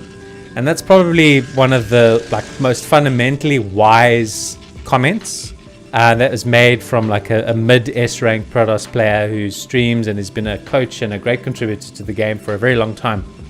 But it's one of the most profound things I ever heard. If you make units when you don't need them, you are not going to be able to make them when you do. And Flash very much plays this game with that philosophy. He does not make units until he needs them. So now that there's potentially a zealot on the map, he has enough Zerglings to deal with that, and that's it. The rest of his focus is purely on his macro. Looks like it's again going to be a very standard Spire build. Flash, from the little bit that I've watched, does tend to play a 6-hatch Hydra type style, which is probably the most standard build there is in this match. But he does it very, very, very well. So let's have a see how crisp our build is from our Protoss and what our Protoss is doing. So our Protoss is getting their Citadel going. Our Protoss is getting their +1 going. Our Protoss's timings here are looking really crisp. So he has sent out a Zealot to harass. That Zealot got tidied up, and he has sent out a probe to confirm the lair, and he's got to send out a probe to confirm this gas timing. So this gas timing does indicate to the Protoss that it's unlikely to be Mutas, and it's probably only going to be Scourge. Here comes the Corsair. Yeah, so this Protoss is good. This Protoss has got their timings absolutely spot on. He's probably going to be able to kill this Overlord before the Scourge pop, because the Spire is not yet done. So the whole objective of this Protoss's build is to kill this Overlord, and to be able to tee up a +1/+1 timing that moves out at 7 minutes and 30 seconds. So we need, I think, 8 Zealots and 5 Corsairs more or less at that timing to make this work, and we generally pressure the 3rd base of the Zerg. So let's keep an eye for about a minute's time to see exactly what happens. We'll normally get another cannon before the move out, and we'll normally get a cannon in the main, which is already en route. 6 minutes and 30 seconds is the critical timing for the Templar Archives. There it is. Yeah, no, this is textbook build from the Protoss. This is a clinic on how to do this. He's adding a second gateway because his Templar Archives is already in place. Getting that second cannon before the move out. And the legs have now kicked in. And he seems to just want to move out with 5 Zealots. So it's a little bit earlier than the way that it's sometimes recommended that you do. Also, not looking like a lot of Corsairs. So he did get the +1 for the Corsairs. But I don't see where his Corsairs are rallying. Oh, here they are. Just got to open your eyes, mate. So he's got 5 Corsairs. He's ready to rock and roll. But he's pushing in with the Zealots before the Corsairs come, which is very, very interesting. So it's a variation on the way it's done. Keeping his Corsairs at home and just fighting what is probably going to be too many Hydras with Zealots. So I don't quite know. I think the whole idea is the Zealots are supposed to be able to do damage because the Hydras are dealing with the Corsairs. Because if they don't, you're going to lose a lot of Overlords. So not quite sure what the thinking is there from the Protoss. He should be up to 4 gates now. I mean, he's pumping up his gate count. His worker production there, he did not miss a single worker. That was beautifully done. Up to 49. Templars are in place. These guys should have some storms charged up. This one's almost got a storm. This one's almost got a storm. It's got to get some cannons though, because Flash does have a lot of Hydras. And here those come. Oh man, this is a lot of Hydras suddenly. And these guys don't have a storm yet. Okay, so this one's storm just gets ready. This one's storm just gets ready. This one doesn't have storm. So he's got 2 storms available. We'll have to see how he uses them. Here, the Corsairs have finally moved out, but I wasn't so sure about that move out from the Protoss. The build has been absolutely immaculate so far. There's a nice storm. Decent dodge though from Flash. He does have 1 more storm available. I don't know if he has quite enough Zealots here. The answer is no. Is this +1 defense coming in? No, it's +1 weapons. So we're going for... So that's interesting. Flash has been out of the game for a very long time. And the meta now is to actually go +1 defense after you get +1 weapons to counteract the upgrades of the Hydralisk, especially with a Hydra heavy build that we see here. And interestingly, choosing to take the more conventional or the older style build, which was to try and get +2 and then start with your +1 defense.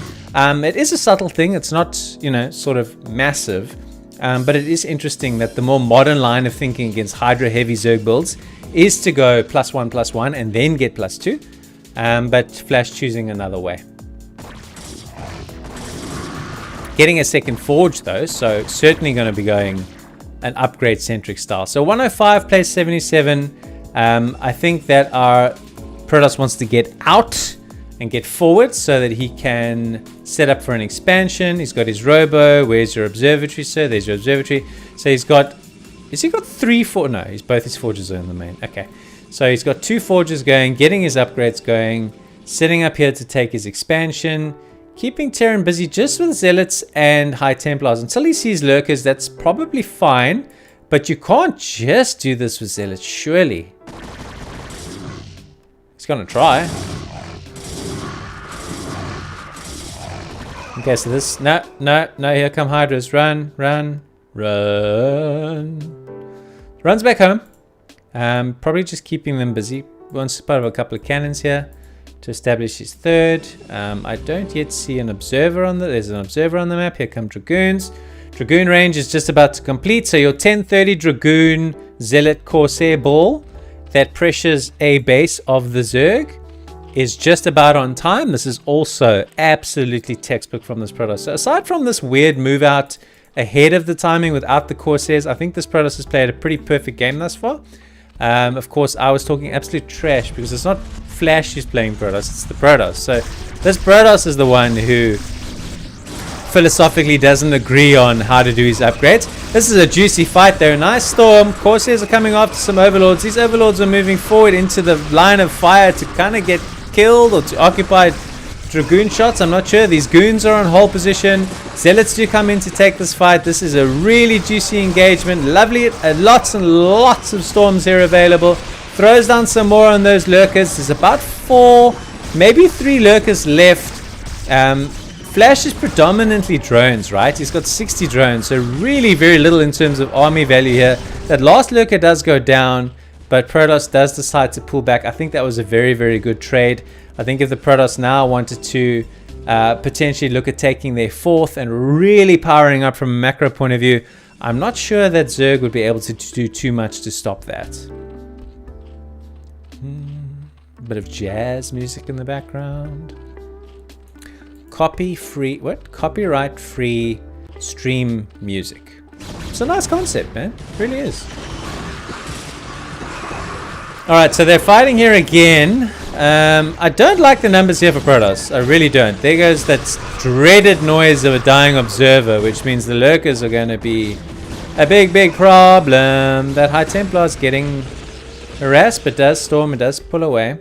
So just kind of parking here without showing too much more intent. Does take that 4th base, constantly keeping Zerg busy. I think he can hold this position, but cannot really afford to take another fight here. More units coming in. What are our upgrades looking like from our Protoss? 1-1. 2-2 should be en route. Both of our forges are spinning. We're on 1, 2, 3, 4, 5, 6, 7, 8. Only 9 gateways. I would expect a little bit more on 4 bases. His 4th base is warping in, so it's not quite online yet. When it is, I reckon Protoss could power up onto 10, maybe even 12 gateways. And then they become really, really hard to stop. And the Zerg just has to keep on and on and on and on expanding. And I don't know if they're going to be able to be allowed to do that. Because Protoss has got the map control, right? Protoss is constantly moving around on the map. Zerg is not. Zerg is very internally focused on defending their various bases. Looks like the Protoss is considering pressuring this. This is a very high value base. Number 1, it's a mining base. And number 2, it's got 3 hatcheries at it, which is just a huge amount of production. Only 3 cannons here and no other units. There's no High Templar here to storm anything. So this could well go down. This is very good instincts from Flash. Picking up that this base is totally undefended. His army is way on the other side of the map. I'm missing a little bit of a fight here. I don't think he's going to be able to actually get this Nexus. It does reinforce. Meanwhile, on this side, there has been a little bit of a fight. Lots of zealots, lots of lurkers in play. Doesn't manage to get too much by way of penetration. That was nicely held by Flash. It looks like he's got crackling power already. So where's the hive? There it is. So Defilers are going to be in the game soon. And the longer the game goes on, I think the better it is for the Zerg. Sending in more units here. He's only got no cannons at all to help. And a lot of these probes are going to go down. And this is, again, excellent game instinct. These are cracklings, guys. They kill buildings in seconds. It is ridiculous. And that's Nexus is going to go down. So it's no longer a 4-basing Protoss. It's a 3-basing Protoss. And that really is a game changer. He does spot this hatch coming in here. He's got heaps of lings. He can send to tidy up that zealot. And yeah, he loses the Nexus, man. So objective achieved from Flash. Beautifully done. This base could potentially be another soft target. There's only 2 cannons here. Yes, the rally of the Protoss is here, so he's not going to have as hard a time getting units to it. I question maybe if he should have taken this base instead of this one. I mean, I guess it's much of a muchness, I suppose. Alright, so he wants to try and deny this base. There are only a few lings here. There's a zealot up here on the ramp. I don't know, maybe just to keep an eye on whether Flash wants to expand there as well.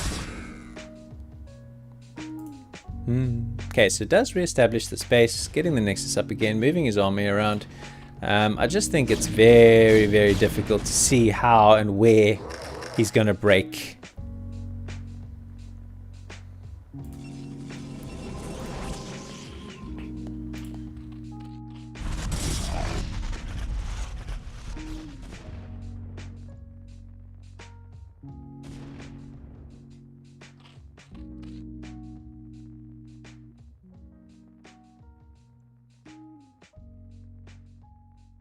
So moving about, just seeing if Zerg's taking this position. He doesn't want him to expand again. And he wants to keep him busy while he's re-establishing his 4th base.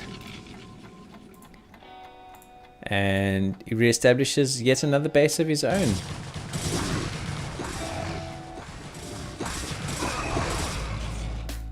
Okay, so I think he's going to tidy up this little spot over here. But I think the idea is just to throw Protoss off the trail. It's a fake or a fade or whatever you want to call it.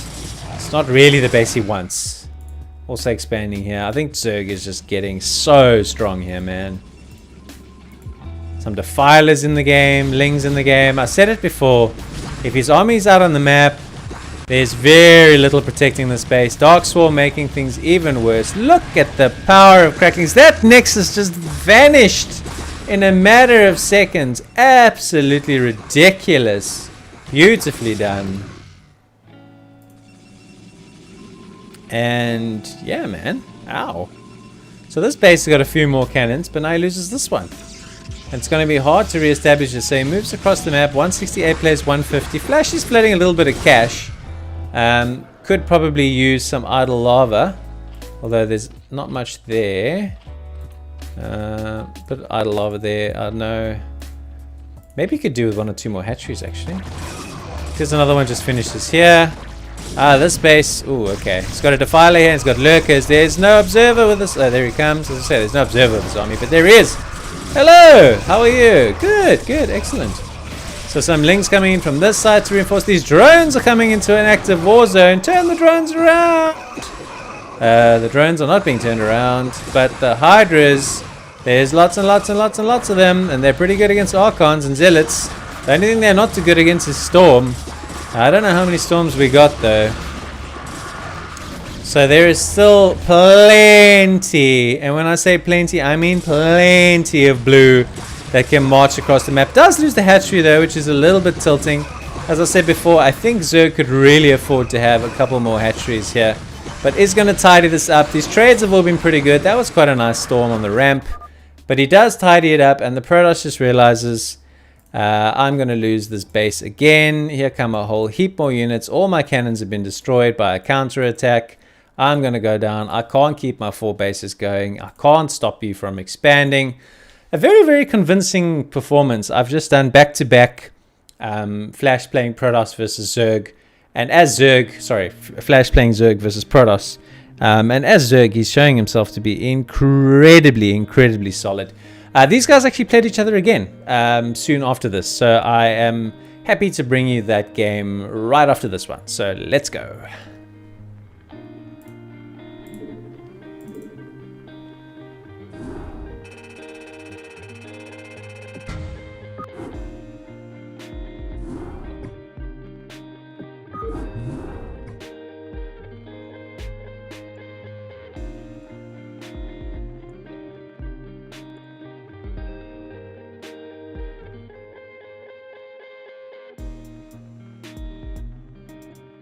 I will be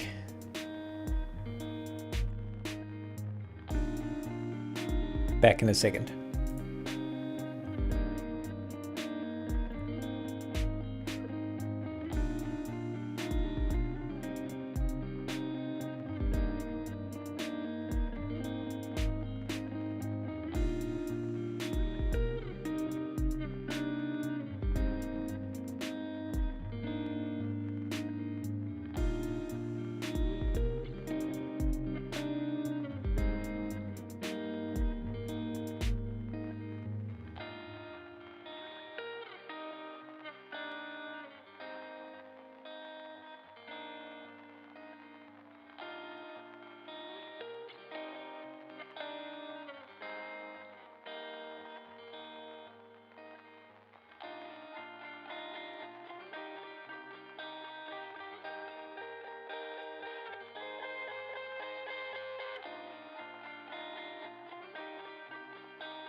All right. Back in action. Let's grab our snack. Can't operate without a snack. It just doesn't work like that. So we are going to conclude that little mini series between Flash and that Protoss dude. They were good, man. My house nearly blew down. Well, might be a mild exaggeration, but it felt like it was going to blow down. Had to go and fix whatever fell out on the door outside. Anywho, let's get into it. I just want to check something quickly. No. Yeah. Yeah, that's fine with me.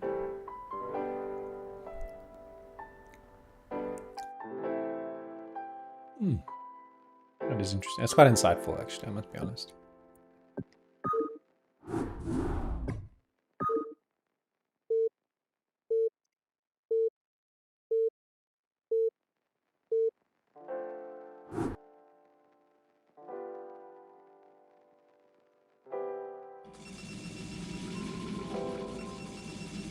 Alright, so as I said, these guys played each other basically immediately afterwards.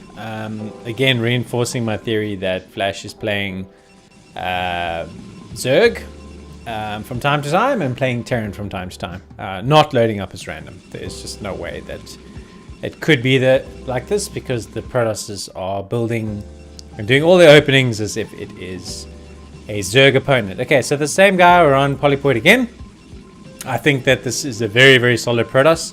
I think he made a couple of very small errors in the previous game in terms of his move out timings and moving out without the Corsairs, not doing enough damage, and a couple of other small errors that cost him. But it does look like he is going to do a gateway this time. So let's see how that impacts things.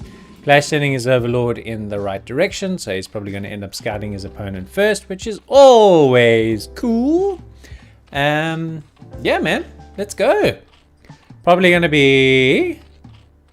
Oh, what is this? 240, 260, there's the Overlord. A couple of drones. Looks like we're going to get a 12 hatch. 12 hatch. Alright, or 11 hatch. So it's slightly more aggressive. You are vulnerable to being cannon rushed if the Protoss has gone Forge, but he hasn't. So it's all good. He's going to see its Gateway. Gateway is the most common style at high levels how to play anyway. So now it's going to come down to micro zealot control. Flash is going to want to make as few lings as possible, but enough lings to get over the line. That's really the balancing act here that needs to be reached. I think that's critical.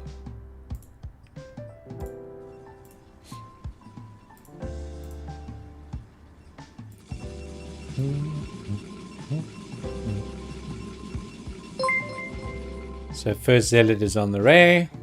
Hello, Mr. iRunner, Starcraft 2 or underscore Starcraft 2. Thank you for following the channel. Okay, so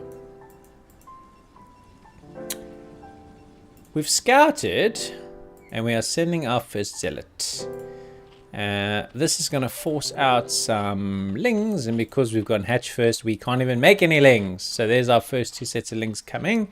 So I think the goal of these 2 little Protoss units is going to be a pain in the ass now on these droney drones to force a bit of a drill like she's done there. That's nice. It's delayed mining time, giving time for his lings to come out, and now he wants to go behind the mineral line. Exactly, spot on. And I heard the drone die.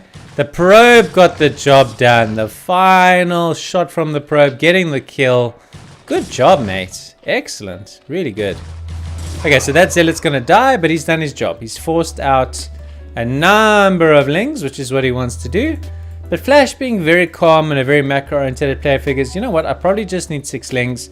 I'm going to send them up here to confirm. He does have 2 more zealots, does the Protoss, but he's a skillful Protoss player. So I think he's just going to use it to wall in, and he's then going to progress with his build. I'm pretty sure when he gets up to about 4 or 5, he's probably going to push out. and start to apply some pressure. So I much prefer this open from a Protoss perspective. I think it just really gives you an opportunity to put some pressure on the Zerg. Good Zergs don't overreact. They make just enough lings and no more. You know, bad Zergs just go crazy and make whole heaps of lings. I think Flash has kind of just got a nice balance here of a nice early third hatchery. No early lair yet, although I think that's probably just because he hasn't mined any gas until now, because he went hatch first. Does have 100 gas available and did not choose a lair. He chose ling speed. Okay, so this is a understanding of the fact that the zealots that Protoss has been making non-stop are a very much a looming threat. Okay, so he has got to get on top of this quickly. He will see them now, probably for the first time, and he's like, oh dear. Okay, so I need 16 on average, 4 per zealot to tidy this up, unless I can get a surround with speed. But if I'm taking them from one angle, I really can't trade efficiently. So this hatch is in a little bit of danger, and if these lings get blocked on this ramp, this is really problematic. That was a nice surround though. The zealots have kind of been a little bit split up. This is very decent from Flash. He surrounded almost all of those zealots, and I think there was minimal damage done. One more zealot's going to come in here, but I think he's probably going to get wrecked. Ling speed hasn't even come in yet, so this was slow ling micro and very, very solidly done for sure. Are we after you? Looks like we are. Yep. Beautiful surround, and he tidies that up without any challenges whatsoever. So there are 2 zealots that have rallied forward here, and a cannon. We're getting +1. We're getting our second gas. We're getting our Stargate. So the question now from a Zerg point of view is, what do you have to block the Corsair harassment? So that looks like a Spire. So he's answered my question. He's held the gate open with lings and gone lair Spire. Got ling speed in case there was an unrelenting amount of zealots that was going to come out of his Protoss opponent. And we may well, if the timing here is good, get probably at least 1 Overlord kill, and then we should see some Scourge gas coming in here as well. So this could be a little bit of a commitment to Mutus, otherwise it probably doesn't make sense to get a gas this early, but we'll have to keep an eye on the production tab. Hydra Den is on the way. Flash has a tendency to play 5-6 hatch Hydra. That is his favorite build for Zerg that I've seen thus far in the couple of ZVPs that I've cast. He's got 6 drones on gas, so it does strike me that he will likely put some pressure on. He's got both upgrades going for missile attacks and his Hydra upgrade, so he definitely is doing a Hydra build. The question will be, is there going to be a little bit of Mutalisk harassment, or is he just going to make a few Scourge to deal with these pesky Corsairs? He does get this. No, he doesn't! With 17 hit points, he gets away. Oh, nice, sending in another. Is this like the fresh Overlord, the fresh Corsair to finish the job? Yes, it is. Yes, it is. Nicely done. Very nice, very nice.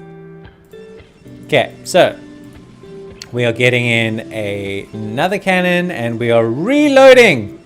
We have soon to be fast +1 zealots. Try these on for size Zerglings. So Zerglings have a much worse time against zealots that are this strong. Basically, they get 2-shotted and they are gone. He doesn't have a lot of Hydras here because he built a lair, he built a Spire. So he was blocking Corsair harassment. Sorry about the mouse wobble.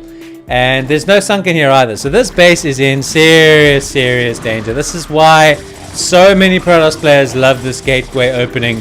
You have just got more options to harass and to make the Zerg's life very difficult. So does send in some reinforcing Hydras. Probably will tidy this up. I reckon he got a few drones. But look behind this. We've got 50 probes to 28 drones. Yes, he has 3 bases. He's got 5 hatches in total. And we've got 1, 2, 3, 4, 5, 6, 7, 8 gateway production. He's just going to be able to power up now for a 10:30 move out that could, in theory, be very difficult for Zerg to hold. On the flip side, though, what Zerg knows is he's invested a lot in zealots. How much storm and counters does he have to mass hydra? So he has a go. Storm is still researching. How much energy have we got, boys? 66, 63, 54. Okay. So we have one. That's our first storm available. He's now expired, but soon we're going to have 3 more storms available. And this map control does afford Flash a bit of an opportunity to drone up. I reckon he has probably, just in terms of zealots, enough to push this away. So it does break and push the hydras away. Flash, being a smart player, doesn't waste the units. Sending them back in though, but I don't know if he wants to try and take the fight here in like a guerrilla fashion. The DT's gone down the map. I think he caused some grief and I missed that. I think he was down here and he got, that's where these drones were disrupted. Those drones aren't mining either. That's a mistake from Flash, although they're back working now. A bit of a chaotic game, this one. Absolutely all over the show. Running left, right, and left again.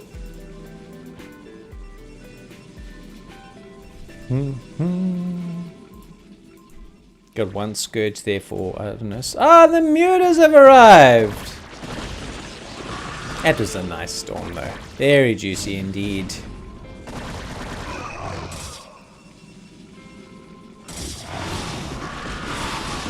Oh wow, there is just nothing protecting these probes. There's no cannon here. This is the power of Zerg. The tech switch can just be so sudden. Look, you can take on 1 Dragoon and a Corsair, surely.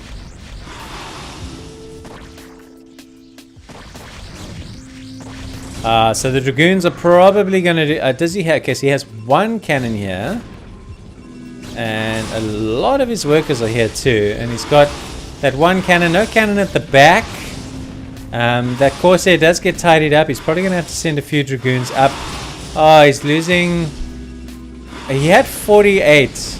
Oh no! He storms his own probes! Oh no! What are you doing? Oh, that's so tragic! I'm not laughing at him. I'm laughing with him. It's just so sad. Stormed his own damn probes. Freaking muta harassment. Okay, so the mutas are done, but... he lost a lot of probes and he really needs to do a bit of damage with this attack. So losing the mutas was a lot of gas. It's just too many hydras here, man.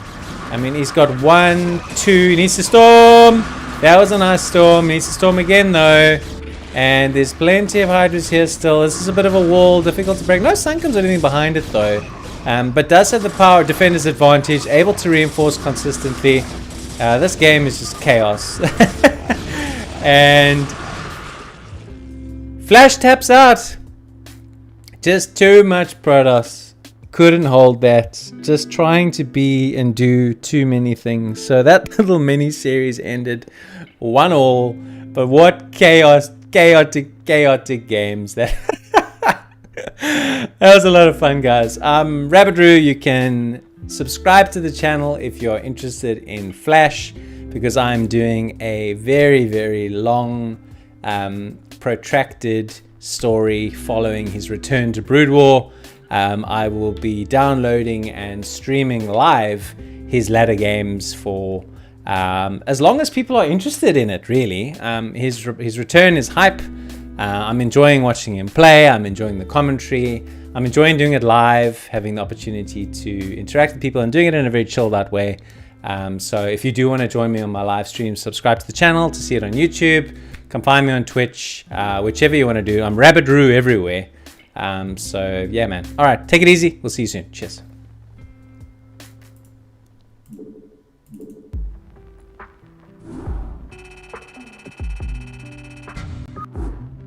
These jams are jamming, man. Like really good. Bum, bum, bum, bum.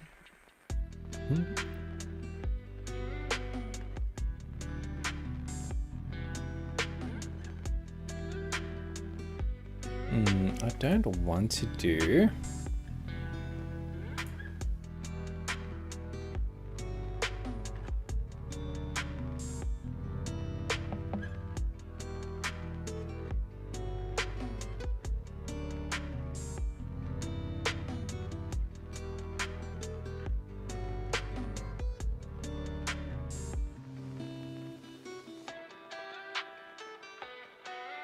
So this is a 1, 2.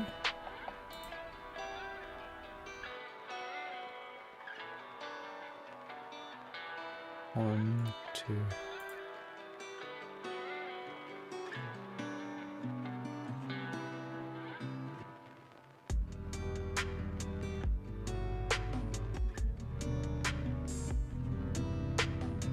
So that's 10, 18, and 16. That's 23. So I could do that as a standalone game, and then do this as like a little best of 3, I guess.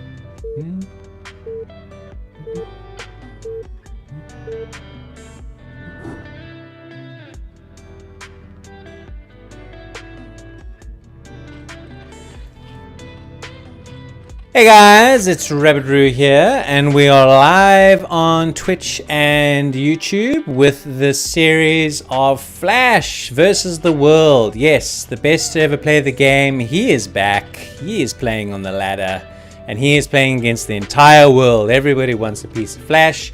And initially I thought he was playing random, but I have done so many replays now, and I've seen the way that his opponents are opening.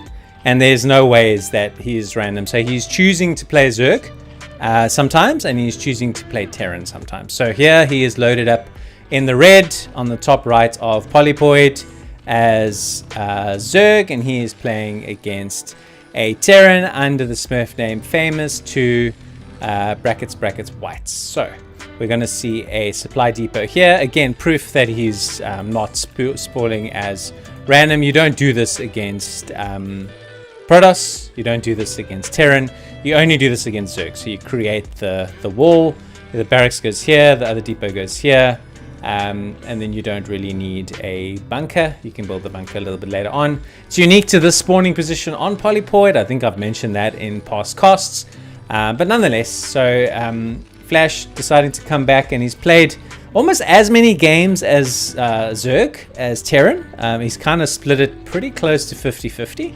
There's not really that many Terran games of his, or as many as you would expect in the growing replay pack. But yeah, man, I'm gonna have tons of his games available on the channel. We've been on Twitch for a couple of hours already, going through some games and commentating and building up some little mini series and things like that. And we're going to continue to do it because it's fun. I like doing things that are fun. Because our drone is going every freaking which way. So we're sending out very similar to like a Protoss scouting pattern where you open and send your drones out to confirm, okay, so it's not close position, cool, let's go home. He is going to find him here and go, oh, okay, so this is the bog standard Terran wall position. So there's the other depot. And then what does happen if you're Protoss and nobody else is that the Marines pop out on the wrong side of the barracks. Okay, so we are getting up. He loves to do this. He loves to do this. So I've done a few Zerg versus Terran. His Zerg is incredibly aggressive from a macro point of view. He just loves to make hatcheries. This again is 3 hatches before spawning pool. Kids, do not try this at home. This is very, very, very, very risky. And the painful thing, although our Terran is getting his command center up nice and fast, the painful thing for you as Terran is what he likes to do as well is he likes to make this his lair, and he likes to put his tech over here. So let's see if he does that again in this game. So when you scan as Terran, and you see, but hang on, I don't see your technology. Are you going mutas or are you going hydras? You just don't know. So he's blocked the SCV from getting in here. So the SCV is still scouting around. I think the most sensible thing for us to do watching this game for now is actually just to keep an eye on what this SCV gets to see.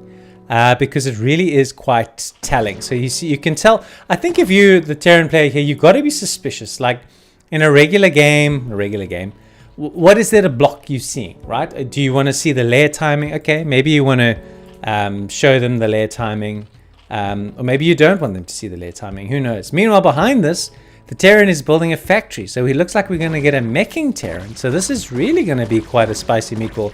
This SCV is going to die. Oh no! Alright, so down comes a few lings. And there it is. There it is. So as I said, he builds the layer here, and he builds the tech here. So this may play beautifully into Flash's hands without him realizing it. Because if he sends his units here, or look, if we look at this, now there's no second gas, so that will come soon if it's going to be a very meching Terran. But he's got this Overlord in a perfect position to see some Marines. However, he also sees that the barracks is not blinking. And that's got to probably be a sign that there's something up. And we know what's up. The starport is coming in. And the armory is coming in. So this is a Vulk build. Oh, wow. Spicy, spicy, spicy. Something exciting to look forward to. Alright, so what is he building? So he's going Hydra. Okay, so he's done this build twice. I've cast a game of his earlier today on the session where he puts the Hydralist Den here. He goes Quick Lurkers. And that is really a very, very cool thing to do because it surprises a lot of players who do not scout it. Here's a proxy factory though. So this game is like shenanigans central here. We've got a sort of hidden base with hidden tech from the Zerg. We've got a hidden factory. I think he's going to do speed. Okay, so he's going to try and drop some speed vultures. How does he get the dropship out without being seen by an overlord? That is what I am wondering now. I think that's very, very spicy. Okay, so they're in the bunker. Once this barracks lifts, everybody can get out. Otherwise, this is just tight. You can do nothing here. Absolutely wasting your time. So the vultures are ready to roll. The dropship, however, is not. He's building turrets. He's building turrets. He thinks this is mutas. Oh no, this is going to be very, very interesting. Here come the vultures though. So he's just going to try and do a run by here. Flash's reactions are really fast though, so he blocks the ramp. But now these vultures are going to be able to kill heaps and heaps and heaps of drones. This is pain. Lots and lots and lots of pain. He's got only a handful of lings that can basically do nothing. So yes, he's going to shut down all mining here, and that's about that. This is really lousy. He has to show his hand. He has to show these lurkers now and reveal the secret.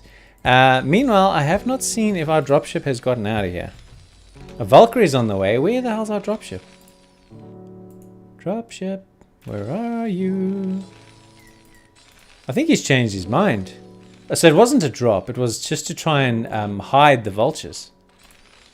Okay, so it worked. I don't know how he tidied the vultures up. It looks like the vultures just left. Ah, the hydras showed themselves. Okay, so the truth has been revealed. The hydras have been shown. The overlord has been wrecked by the vulks. So the vulks have been shown. So everybody's taken their pants down and shown the other one what they got.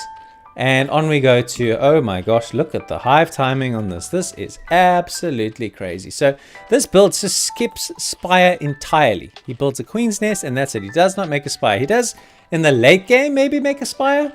But for now,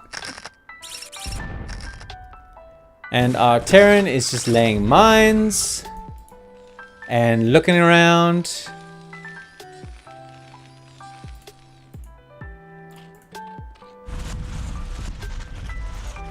Lurkers are going in to fortify bases.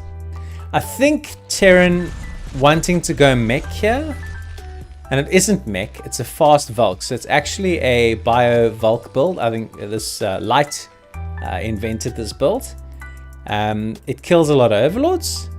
And if you don't make a spire, how do you beat the Vulks? With Hydralisks? Probably.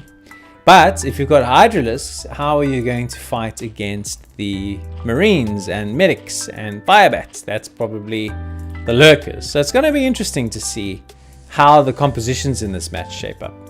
We just did a drop. I heard the sound. Here it is. Dead drone. Dead drone. Dead drone. Laser mine. Oh, the mine didn't play. That was good. Okay, so he did a good job there because the Overlord detected it. But another heap of drone kills. This game has just been absolute freaking chaos right from the beginning.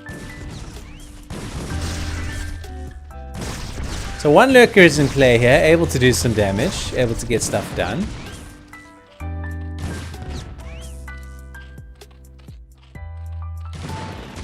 Oh, okay, so he does clean up those vultures. With lings. He does make a spire, does have a defiler mount, does have a nidus to reinforce. Where the hell? Where's the other side of the nidus? Oh, there it is. Okay.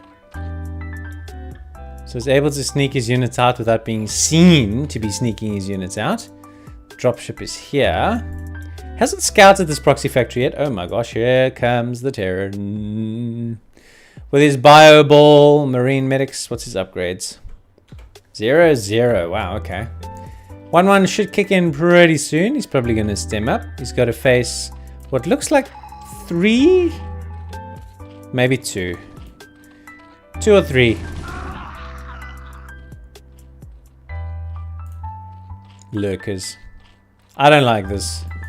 With the sunken. Ah, new plan. New plan. Drop. Oh, there goes the Scourge. Bye, Scourge. The lings are there.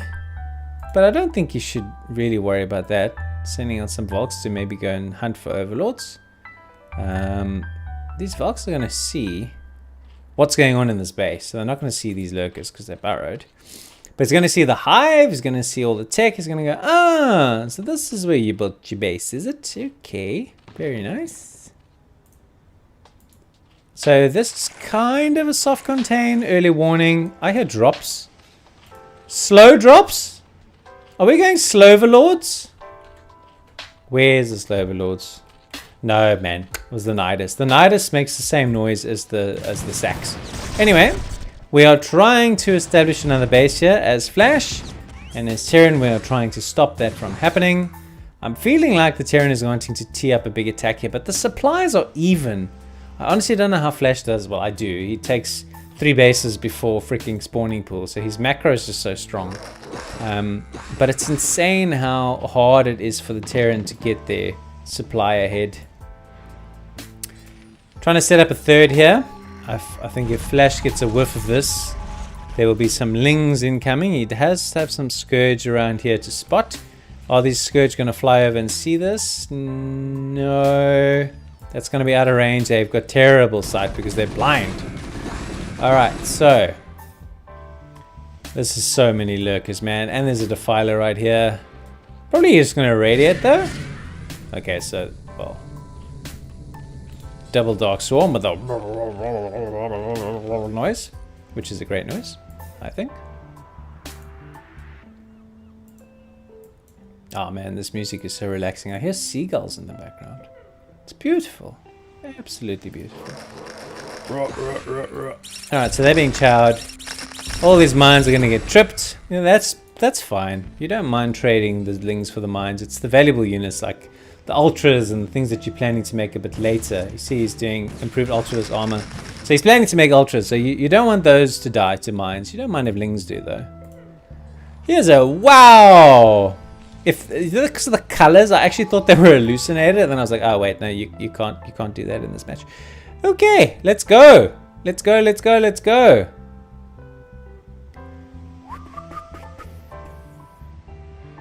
You don't want to be spotted. Oh my god, the Plague-goo. And that's a dead science vessel.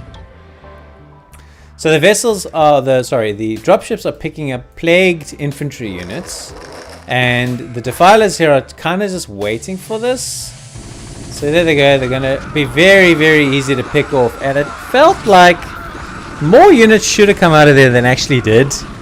I think Zerg is going to tidy this up. It's very hard to tell underneath this what's really happening. Okay, so there are some Terran units that have gotten away. Lurker though The ultimate equalizer does burrow in time. Good scan, decent spread, kills it pretty fast.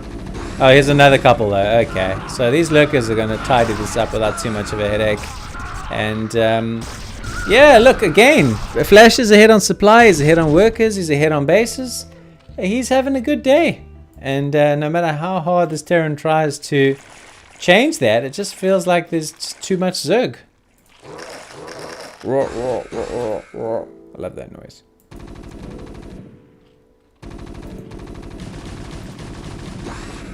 Okay. We now know why Marine beats one Zergling. That's cool. Fair enough. Here comes some more. This Overlords are here to spot. Drop, drop, drop, drop, drop, drop, drop, drop, drop, drop. Cracklings tidying up the Marines. I can understand why this Terran is going with the drop, because, I mean, just walking into the front door here. Oh my god, look at all this blood. Blah. Just trying to walk into the front door of the Terran when there was a big lurker field here. Probably more daunting, but he's shown his hand, right? He's shown that this is his plan. So Flash is putting his units here. He's preparing for this. He's got the Nidus. He can reinforce from two sides. I don't think it's possible to do that. So maybe the other option is to try and take some more bases and force the Zerg to come to him. But that being said, Zerg just gets too strong. Flash does sometimes show that he's not a seasoned Zerg player, because he does get to float a couple of thousand minerals relatively frequently. I've seen that in at least 2 or 3 of the Zerg games of his that I've cast. If you see a seasoned Zerg like Lava or Jadong or whatever, they never float money. So he does have a few macro and knowing how many hatches he needs exactly when he needs them challenges that he probably needs to still pick up on those nuances when he's sort of getting back into the groove of playing a race that he didn't play as a primary race for, or ever actually. He did play random, and now he seems to just be picking Zerg and picking Terran as and when he feels like playing them. Again, more Plague-oo! Very nice Plague-oo. 170 plays 143. I think what we can expect in the not too distant future is Ultras to enter the fray. Still just Links. 5 Ultras are in production. So we'll see them come out of one side or the other. Another hatchery being taken up here. Terran has stayed on 3 bases. He's just taking a 4th now, but I think it's just going to be too late. Not quite enough reinforcement power there at all. Here they come from all angles and all dangles. Nice radiates, but the Plague though really weakens these units. I don't think he's going to be able to finish them off. In fact, he GG's. Wow, man. Flash is really showing himself to be a scary, strong Zerg. It's how he goes against Protoss playing Terran. So I got another little quick sneaky twofer for you. Let's hop into that game.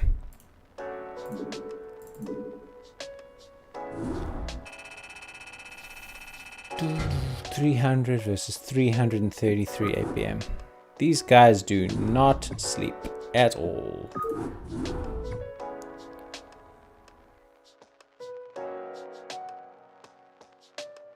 Neosulfid. Okay.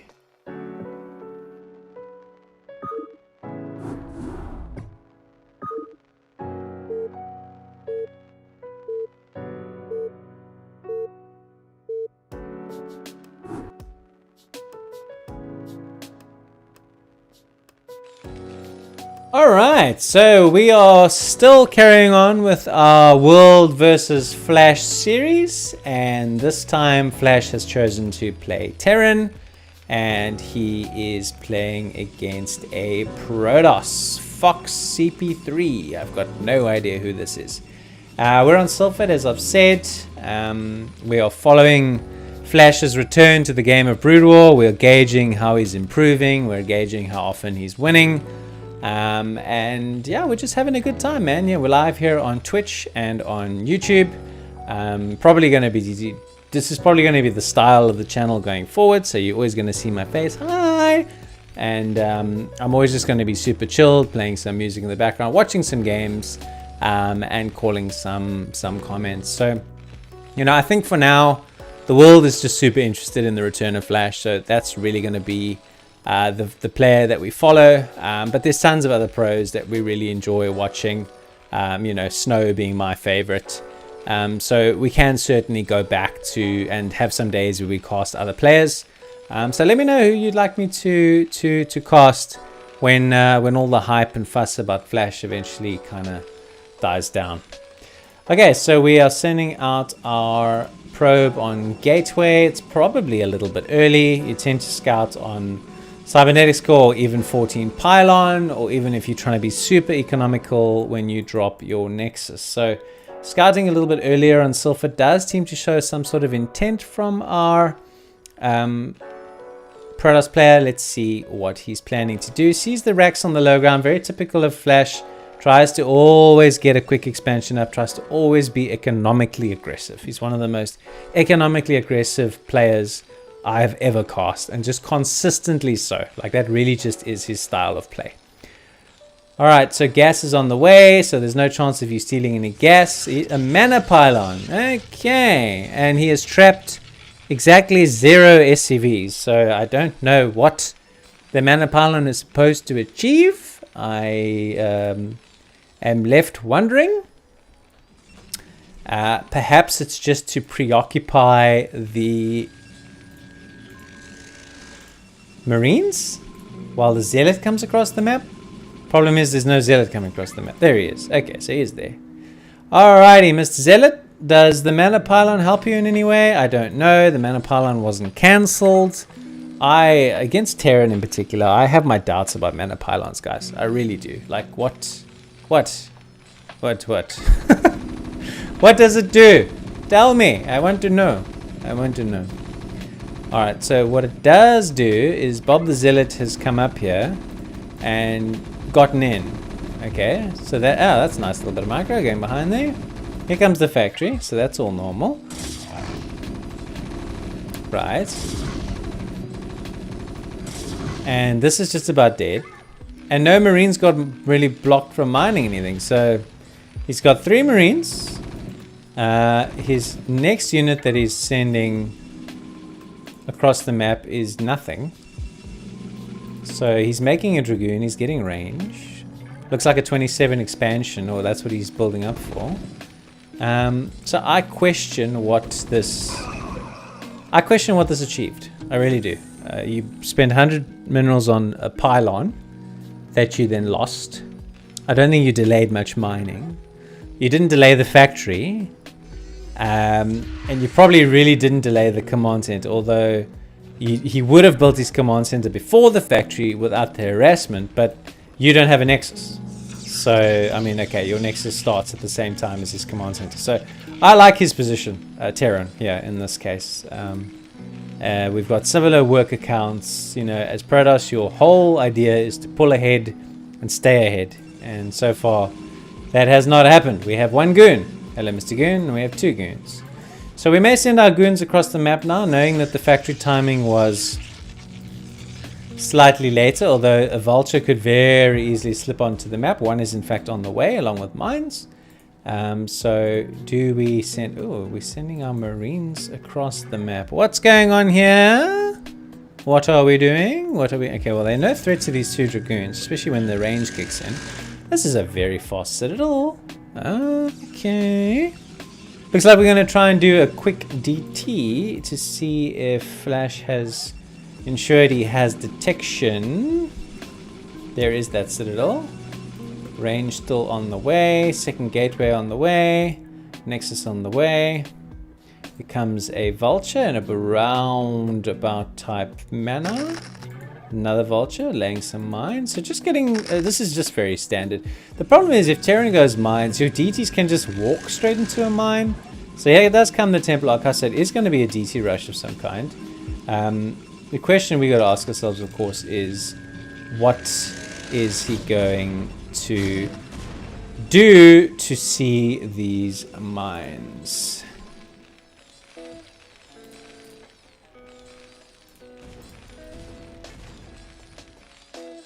There's no Robo in sight. Robo does not seem to be the plan. Okay, so we just take a nice thick mine hit to the skull. And we take a third. So I'm not understanding the rush.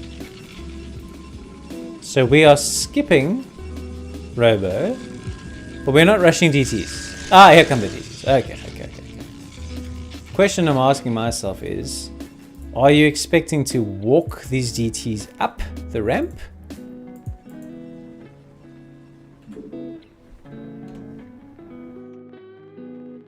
Sorry, 1 second. I just had to pause it.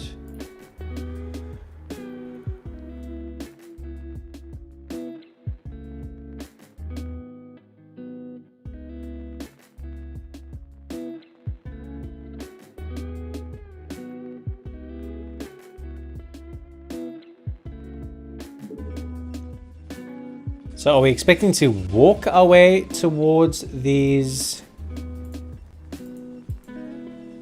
the main base of Flash, or what are we going to try and do with these DTs? Scanners coming in as well, so that's going to make them less effective. Do we have an eBay? No.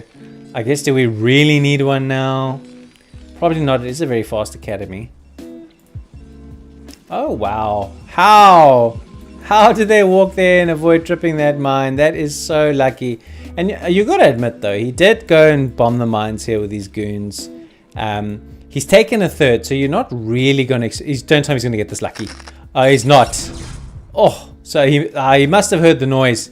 He must have heard the noise. He's got to get the scanner ready. The scanner's going to have a scan. We're going to keep it up. He's got 75. If he knows to time the scan, he should see the blur. He should see the blur. Scan. Oh, so he loses the tank without scanning. He does split them up. There's plenty of units here though, and he's got double scanners. This really shouldn't be a problem. Oh no, he's pulling units. He does scan. Okay, so he's killed that one. And scan! Scan! You got 2 scans!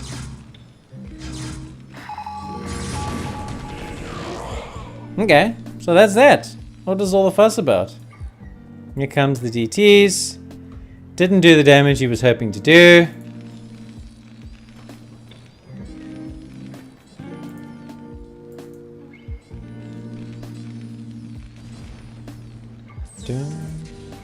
And he's going to take a 4th base behind this, is he?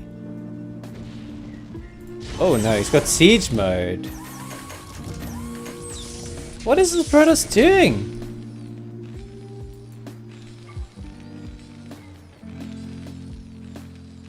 Sending units into his base here, I think just to... I mean, he's going up to... He's making 4 factories at a time, so he's going up to 7 factories here. So Flash is angry, man. He's just angry. He's like, nope, tired of you and your stupid DT crap. I'm gonna come across the map and squish your stupid Protoss face. Probe's just chilling here, in perfect line of this mine. And yeah, man, let's go.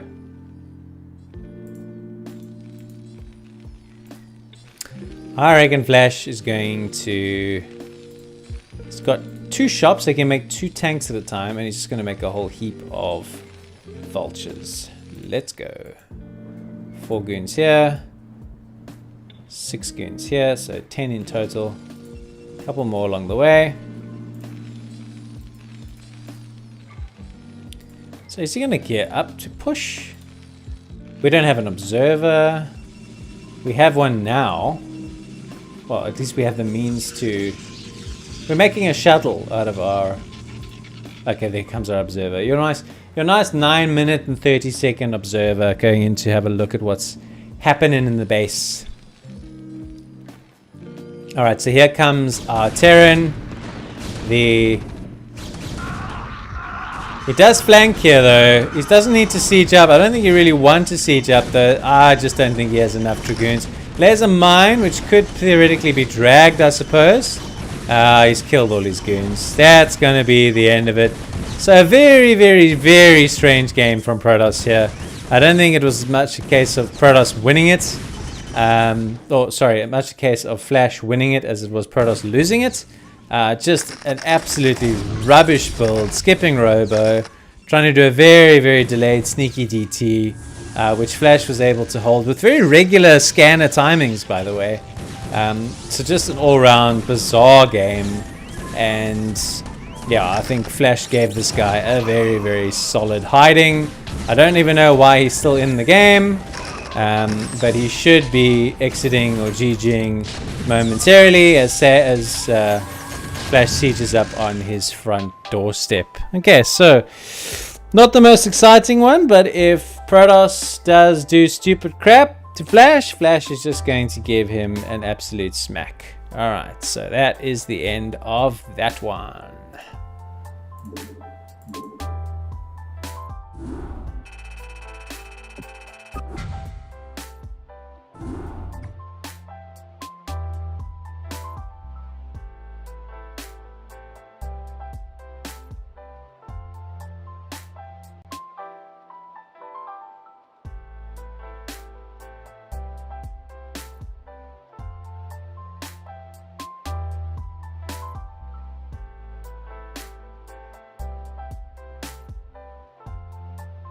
Okay, so I think we can maybe complete that little like mini series of random games.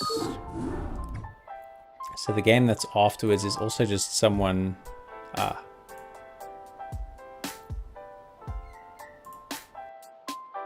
okay, so that actually did conclude that series. So now we could do games against Shiny.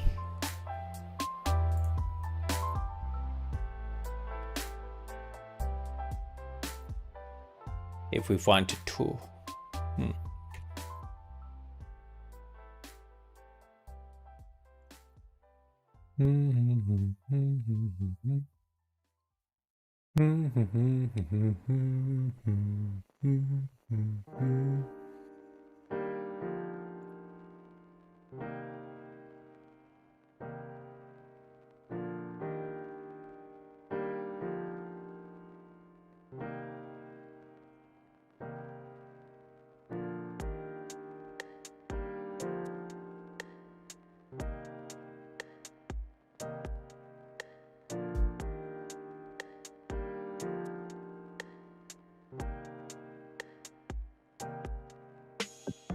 Shiny.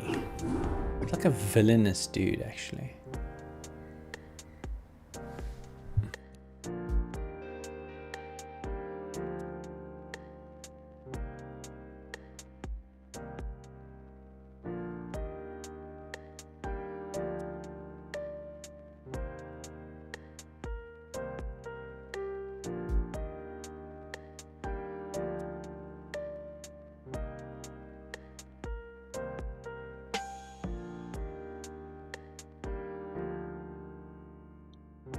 This shit is good. It's breakfast biscuits. Although it's not breakfast time. That's just academic. But if you need an energy boost, this is the stuff, man.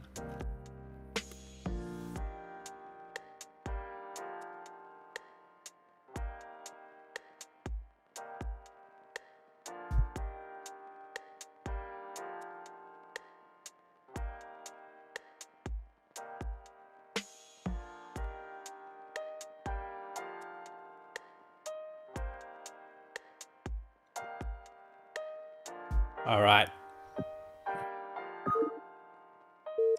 On we go.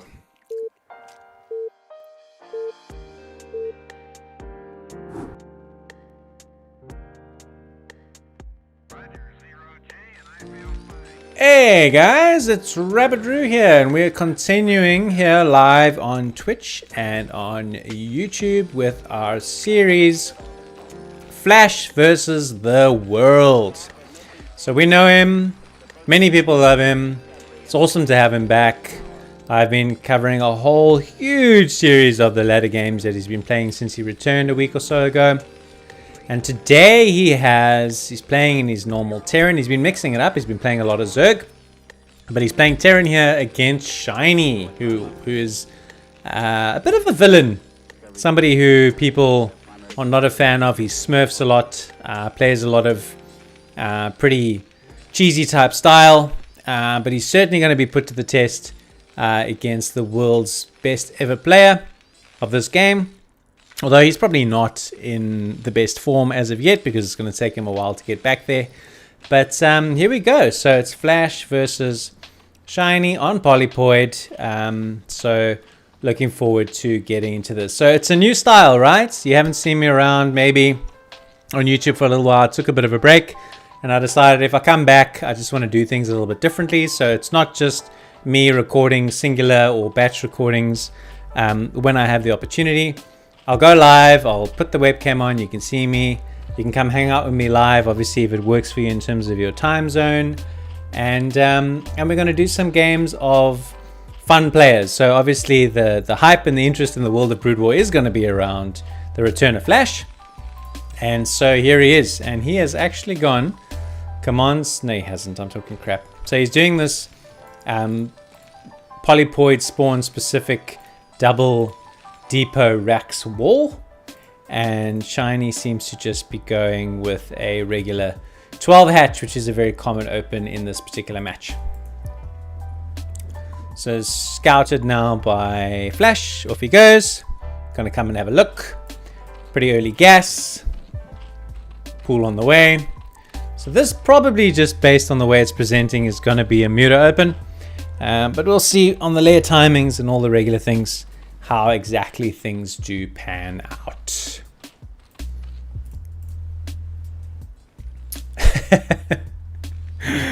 Yeah, thank you, man. My friend and follower Kinetic, always making me feel more special than I deserve to feel. Thanks for tuning in, friend. We are live streaming some Flash games. I've been going for a while. He's been playing a lot of Zerg. He's not as good as you are, but he's in this game in particular, he's playing Terran, and he's playing against Shiny or Shine, however you want to call him, on Polypoid. Zerg Flash is, yeah. I mean, if you check out the VOD, there's heaps. But here in this game, he's Terran Flash. But he has played a lot of games as Zerg, and his style, I'll link you to some of the games. His style of Zerg is very interesting. He's going 3 hatch before gas. Sorry, 3 hatch before pool. And then he is going pool, gas, and then he's going lair in a hidden base, usually adjacent to where his opponent spawns, right? And then he's building his tech, which is a Hydra Den, and the lair at the hidden base. So when the Terran scans the main and the natural, he doesn't know the tech path. And then he goes lurkers, and he skips Spire altogether, and he just makes Hive at 7 minutes. So it is a very, very wacky strat. But he's played doing it twice, and he's won twice. So he obviously knows something we don't. Shiny being Shiny though is playing a more conventional style. And Flash has just decided to pressure with some Marines and got some pretty decent damage, I reckon. He got probably 1 or 2 drones. He got 4 lings, going to force out some more lings. So that's certainly going to push him into a decent economic position for sure. So it's 1 Rax, it's a gas. It is now the 2nd depot that completes this little wall. It's very handy, very snug for Terran to get the spawn on this map. And here should be coming in our academy. Okay, so it just looks like a standard bio type style. Here comes the eBay. So he's expecting mutas. Here comes the 2nd gas. So it looks like it's going to be mutas. Here comes our Spire. So pretty standard stuff from Shiny. And actually 2 racks of CAD. Pretty standard stuff from Flash as well. So we'll just see if he's going to do the standard FD. We had a game earlier where the Terran went Volk. The Volk build is always fun to watch because it tricks you as a caster. You think, oh, it's going to be mech. And then you're like, well, it's going to be 1-1-1. And then it's kind of none of the above. But anyway, keeps you on your toes, which is always fun. Hope everyone's enjoying the music. I am just doing a more chilled out stream. I think one of the reasons why I took a break from it was I was just taking it too seriously. And this is just way more fun to do. Just hang out on stream, see who's commenting, see who's coming to say hi, and, you know, just enjoying it for a few hours. And then we'll upload them to YouTube when we feel like it. You know, one of the reasons why we're live streaming on both platforms is because it's already on YouTube. It's just the raw, uncut VOD. And I'll dice these up and upload them as I go for specific matches that were pretty good. But the beautiful thing about quell.gg is as players build their replay packs, you are able to just download them and present them. So it really, really is cool. Oh, thanks, Arcane. I appreciate you, man. And some mooders are here. Mooders. Alright, so our turret placement is pretty good. I don't see him getting too much damage done. Our academy upgrades are on the way. Our first upgrades from our eBay is on the way. And our Zerg is taking this far corner base because it is the farthest distance that the Terran would have to challenge to or travel to harass it. And of course, you're going to get an early warning as Terran or as Zerg if you have your overlords in place. Doing some decent damage here. It's kind of difficult to get your Marines into position. They kind of get stuck and trip over each other, especially if there are Protoss Marines. I mean, these admittedly are Flash's Marines, but it's still a difficult spot to get in amongst your freaking workers to shoot them down. So the harassment is good. He is picking off a few turrets and is getting some pressure down. Stems up, does push these Marines away. Nicely held. I don't think he's going to do anything from this angle, but he's choosing the front and choosing the corners, which I think are the two spots on this map where you can get things done.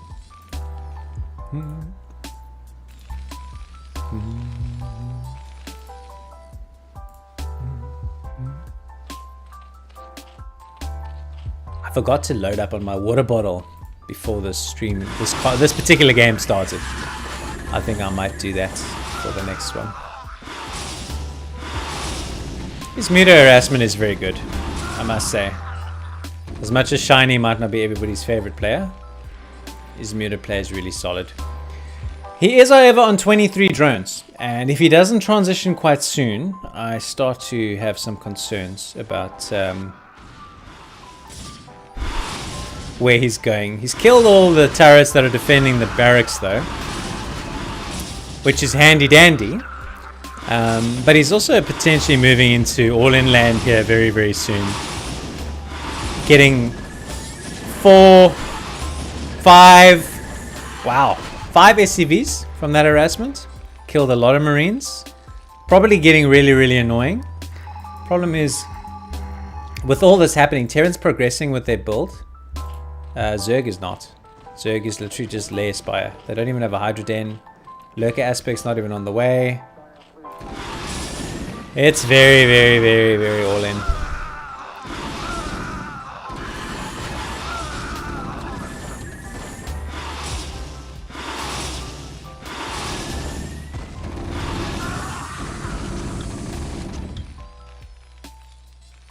Okay, so you've made 2 drones. Okay, so this has been, you've had this base for ages, Mr. Zerg, but you haven't saturated it. So you've got yourself a Hydra Den now, you've got yourself a Queen's Nest. Okay, so he's going to now go, he's going to skip Lurker. Is this also known as Crazy Zerg? I think I've heard the term Crazy Zerg used. My understanding of that is you go Mutas and you skip Lurker and go straight into Hive. You know, Defilers, Lings, that sort of thing, Ultras. So perhaps that's my understanding of Crazy Zerg. But nonetheless, we see a Queen's Nest. So we should see the Hive. There we go. Okay, so that was pretty crispy timing, wasn't it? Click, click, click. Beautifully done. So he does just go mass Mutas until the vessels are out, and then he's got Hive Tech. But Vulks have arrived. I told you Vulks were a thing. Even Flash has found the Vulk, so he hasn't gone science vessels. I think probably just because of the sheer volume of Mutas. And this is actually going to work really nicely for Flash. However, he's out of position with his units, which means that there could be some serious counter harassment here. He's going to chew through these turrets. He's probably got the Carapace upgrade. Yes, he does.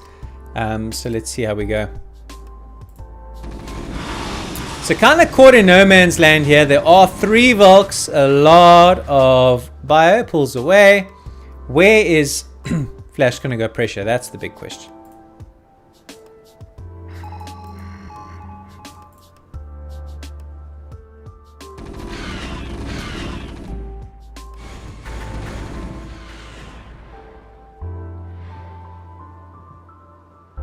Still only 28 drones. Lurker Aspect has come in now. So he starts Lurker Aspect after he gets his hive. But has not stopped with a very muta heavy strategy. And Terran is starting to scale really well. Zerg, on the other hand, not so much. 3 bases.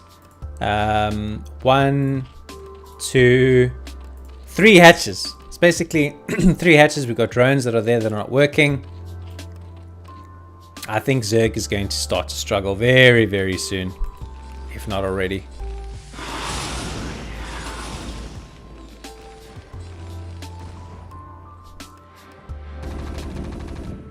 There's not even a surround or a big flank that can happen here. Okay, so he picks up a couple of vultures for free. That's nice. Dead Overlord, painful. So it does have some lurkers up here, and I think this is just the rally on this hatch, so he needs to get these boys mining.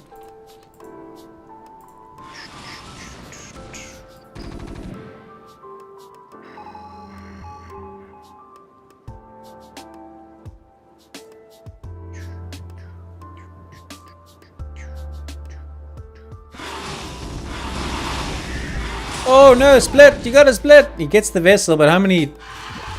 1, 2, 3, ooh, maybe even 4 mutas on that irradiate. That was pretty good trade. Pretty good trade indeed. Floating a science vessel.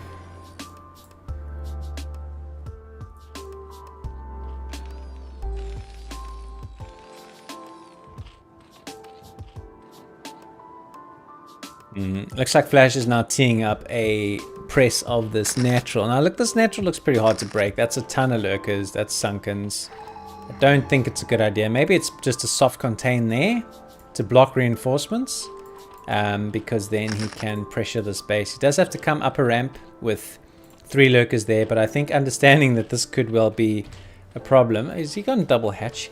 He has. He's added 2 more hatcheries. And to be fair, he did add about 10 to 12 more drones. And now he wants to try and break this position.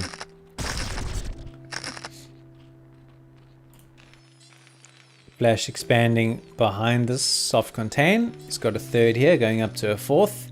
If you're shiny, you are now absolutely 100% on a clock. You've got very, very short period of time before you need your own 4th base. Before things are very, very problematic for you. So it does fly around with his mutas. He has kept his mutas alive all game, which I must say is credit to Zerg. That's good, because it's always good to pick off straggling groups of... Because the way that the pathing works in this stupid game is that the units always run ahead, like this. Medic, why are you running ahead? Gives you a chance to pick off some free units. Nice double irradiate that he kind of just ran into there. And once again, it's probably going to get... He didn't get as many there. A little bit unlucky. Probably deserved 1 or 2 more. Does get the vessel, does run away. Does get some vultures up here though, does Flash, so this is going to be very, very annoying. Defilers pop out of this Nidus and nothing else. And these vultures are just getting so many kills. 3 for you, sir. And 2 for you. That's 6 drones in what has been a pretty low econ style all along. It does get some lurker reinforcements in here, but they got heaps of kills. More drones coming in here. They're just walking through the front door. So they managed to break this lurker wall here, and that was more than good enough to get some serious damage here. So a very, very patient game from Flash. Yes, these vultures are going to be tidied up, but damn did they not cause some damage.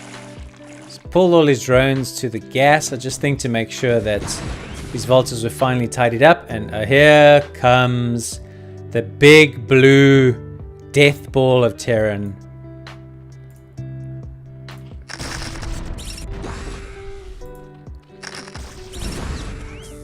And there's just nothing stopping him from getting up the ramp. Now he repositions his lurkers, but they could get irradiated. So there's one. And these mines are going to do this. Scourge kills the science vessel. That was pretty good. And I suppose the mines there, a little bit friendly fire, counterproductive. Plenty more coming out of the Nidus to reinforce, and there's just going to be mines tripped. And here we go. Although these bio is going to easily deal with these lings. What's our upgrades now? 1-1. 2-1 should be on the way. And we're getting vehicle weapons. Does that mean we're getting more tanks?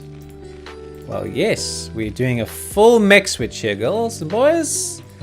Out of nowhere, we just go full mech switch. We've got barracks floating everywhere, and we've just got units floating galore. Look at this. These barracks are now the new observers in the game. Okay, so defilers have come in to make it hard to break. But if you flash, you don't really have to break here. You just have to contain. He's expanding everywhere behind this. And eventually Zerg's going to have to come to him and just not going to have enough to be able to break anything.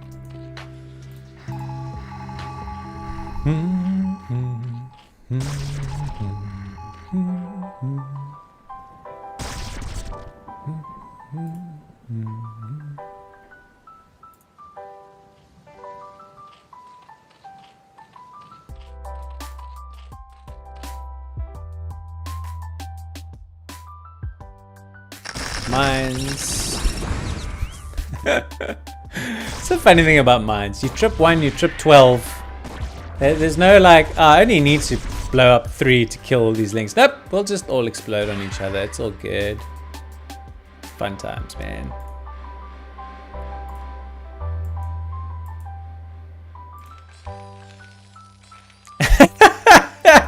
This is like Snow-esque. We've got so much money, we'll just go mass starport and make wraiths or something. Because we can. Because we can. And what is he making? He's making wraiths, tanks, he's getting cloak. Now he's just having nice trolling. Nice trolling. He's just like, I'm so much better than this guy. I can just have some fun. Wait for a real opponent next time.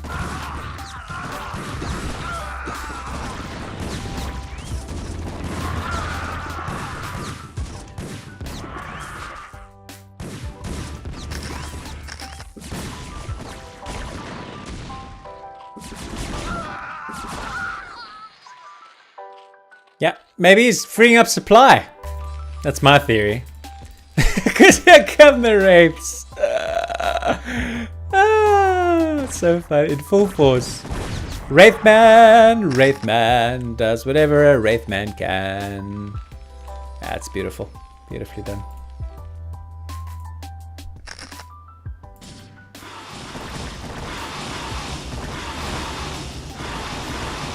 Wow, we killed the barracks. That's helpful.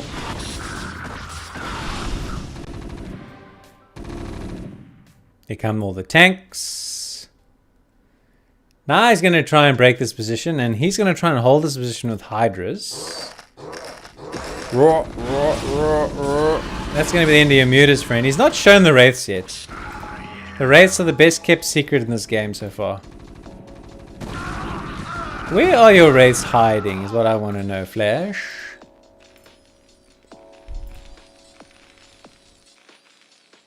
Oh, here they come. There you go. Here come the Wraiths. Wraiths against Hydras, they're not going to do much, are they? But he's going to try and take these down with tanks first. Oh, he's cloaking. Okay, no base here. He's going to kill the queens with the Wraiths. Oh no! This was his plan to get rid of all the tanks! Just listen to this.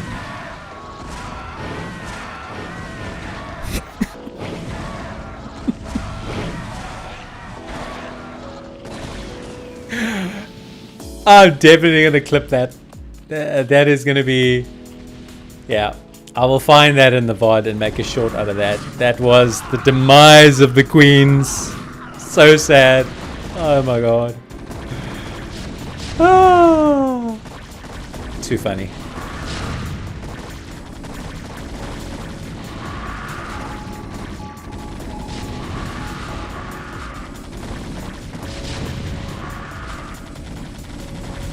Dead Defiler. Another Dead Defiler.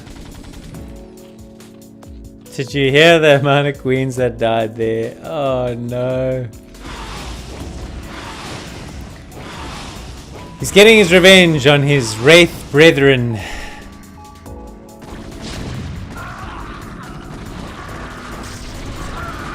I don't think you have enough to break here. Maybe you do. But there's plenty of spares coming up.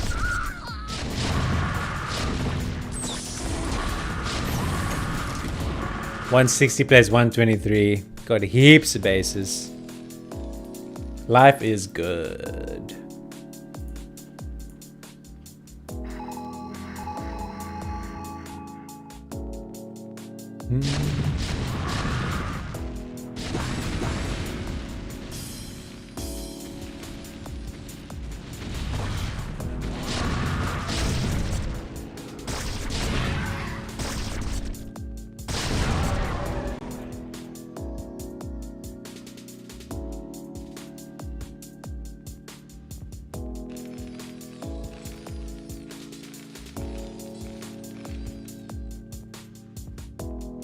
Trying to take another base here. And he did rebuild his queen fleet so that he can try and, I guess, spawn broodings out of these 12 or so tanks. Science vessel spots that there is a base trying to come up here, so I reckon...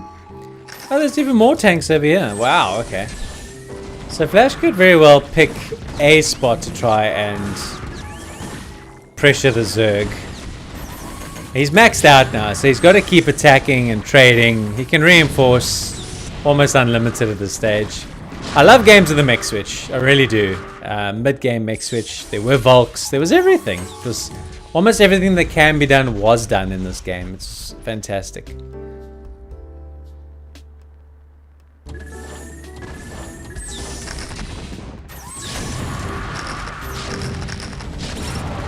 Nice Dark Swarm, but tanks don't care that much. Lots and lots of dead Hydras. It's not going to get this base up. He's going to have a tough time getting this base up if he moves his tanks across, which I think is what he's about to do. Oh! We did get a spawn broodling off. Here we go. And now we're out of energy. Dang.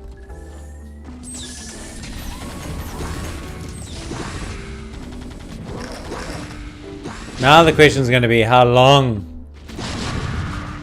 So he's trying to break up here. And he's not succeeding.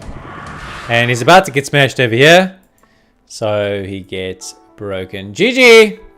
Nice game from Flash. Just absolutely outclassed him from beginning to end. There was a period though, I think, in the early game where the mutas did some serious damage. But I think he got stuck on muta harassment for just too long. And didn't transition and drone up fast enough. Which just gave Flash the opportunity to scale and get too strong. And so that was the end of it. For those watching this on YouTube, I have a little surprise for you. This is going to be a sneaky twofer. These two played each other again on the same day. So we can just hop quickly into that game. Let's go.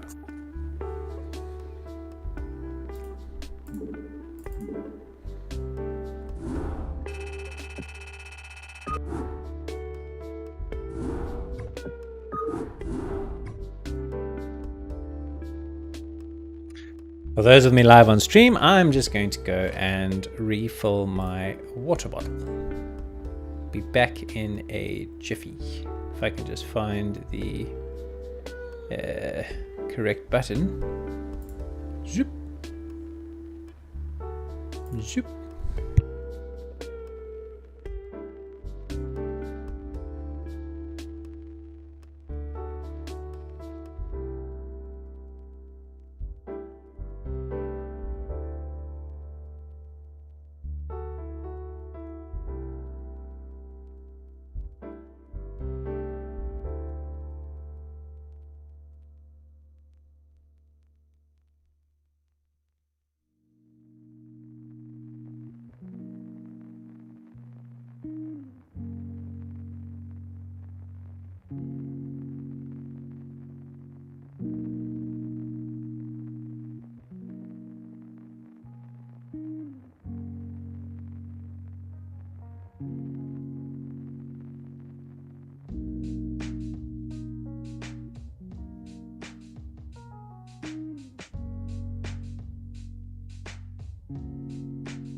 All right. We are going to do one more and then call it a day. It's been the longest stream I've ever done. That being said, the last time I streamed it was like maybe September last year. Took a long break from it, but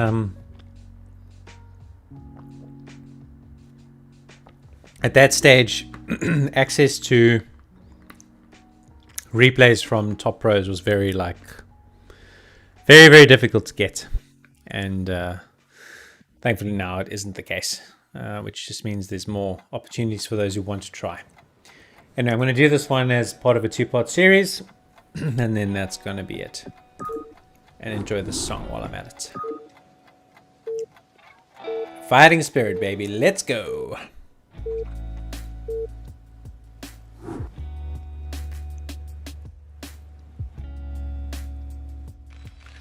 All right, more Shine versus Flash. This time we're on Fighting Spirit. Flash spawning in the top right, playing red Terran, and he's playing against Shine. So I think just outclassed wholly and solely in that previous game. And yeah, he has an opportunity on the same day, probably the same ladder session, to try and get some redemption. It'll be interesting to see.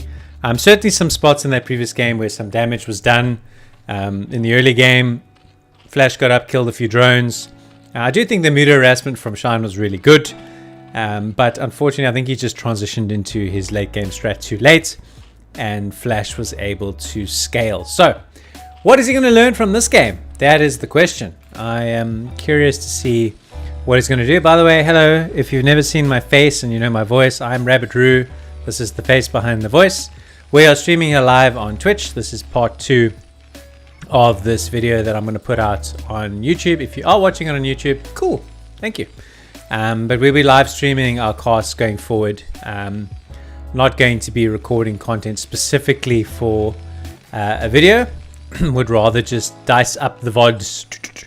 And if you ever do want to watch the full stream, they will be available on the YouTube channel, right? So you can come hang out with me live, like a couple of people have done today, which has been really nice.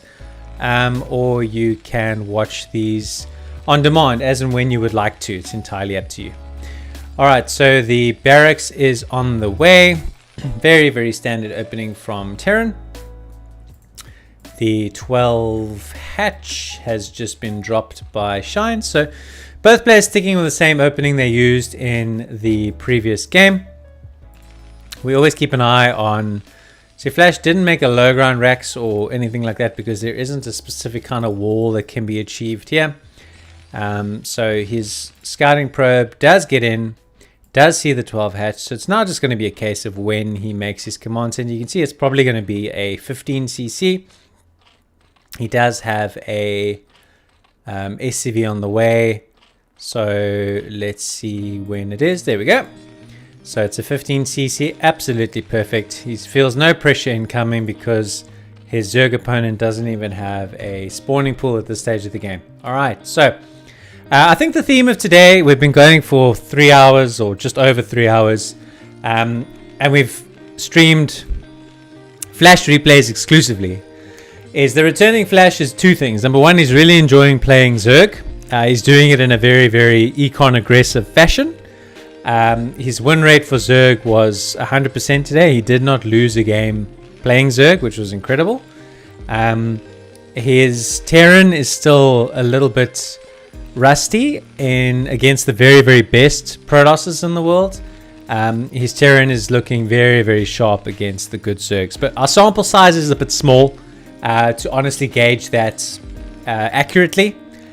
So we'll keep going through this replay pack, and we'll keep growing this replay pack. And we're going to try and get on stream at least once a week to build these replays. Obviously, if you don't watch them live, there is going to be a lag between when you're watching them and when, you know, this was fresh. So that is probably another reason to sort of get involved. I'll try and do a little bit more time zone friendly. I started later today than what I ideally wanted to do. It's very, very late, sort of if you're looking at Eastern Central Time. It's probably like midnight or 1 o'clock in the morning at this stage, which is too late. I wanted to get started a few hours earlier, but I'm working, and therefore I have to try and factor that in as top priority, of course. So what are we doing? Are we doing lair? Are we doing spire? Looks like a standard open from our Zerg, getting our depot in play. No bunker yet. Trying to just delay that as long as have to. Just a Zergling here, probably for scouting purposes. Not really expecting to do any damage. By the way, I'm really liking this music. It's like just super rhythmic, super chill. Some copyright-free tunes playing in the background. Just really a nice change from the Starcraft music that just becomes super monotonic, and you just get so dang used to it, right? So enjoying just throwing in a little bit of variety into how we're doing things. And yeah, we're doing an academy build. So 2 racks of CAD start from Flash. A whole heap of lings all of a sudden coming into the equation here. Just spotting perhaps that there's no bunker. I still don't think he's got enough though. This is just a really bad idea. This is going to be so easily held. And he pulls away, but that was just very, very wasteful. And may well now give Flash a timing, right? So Flash knows he's got some fire bats. He's getting his eBay in play. He may push out before the mutas even arrive. Here come more lings. Oh my god, is this a ling all in? What is Shiny doing? Now Shiny is known for being a cheesy player. He does abuse lower level players on the ladder a lot by smurfing, playing at a much lower MMR than what he really is. But I don't think you can do that against players that are better than you. It's kind of counterproductive to the logic. Okay, so this is definitely lings. He scans, sees the spire. Should also see the drone count is just pretty low. And there's no third. I think that's probably what he would be looking to confirm.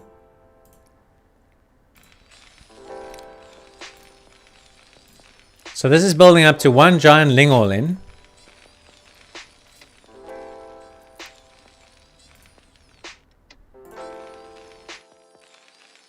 And I don't know how far he's going to get with this little strategy. Does build a hatch down here. Spire's nearly done. There comes the spire. He is making mutas, so it's going to be a an all-in where you basically throw a whole heap of lings in at the same time as the mutas hit. So then it's a case of being overwhelmed because you can't shoot 2 things at once, right? So that's, I think, what this game is building up to. He stopped making Marines because he wants to make starports. Okay, so this is your bog standard SK Terran, which is science vessel marine medic. Here come all our mutas. Shiny's muta harassment is good. There's no doubt about that. There's 1 turret here. You could probably get some damage done. But it doesn't look like that's all he's trying to do. I'm just zooming out because I don't want to miss when the Zerglings move, if that's part of the big plan, right? It's to get the Marines up here so that there's nothing protecting the bunker, and then it's just to try and snipe the bunker and then attack everything at once. So this is absolutely all in, you could say. Because I don't see how he transitions out of this. He's done some good damage though. He's killed at least 4 SCVs, maybe 5.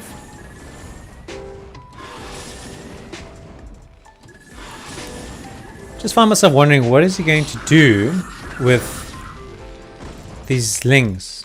They're going to not scale well. They're going to be useless to him later. But just yet again, Shiny and his muta harassment certainly griefing Flash, making this really, really tricky for him.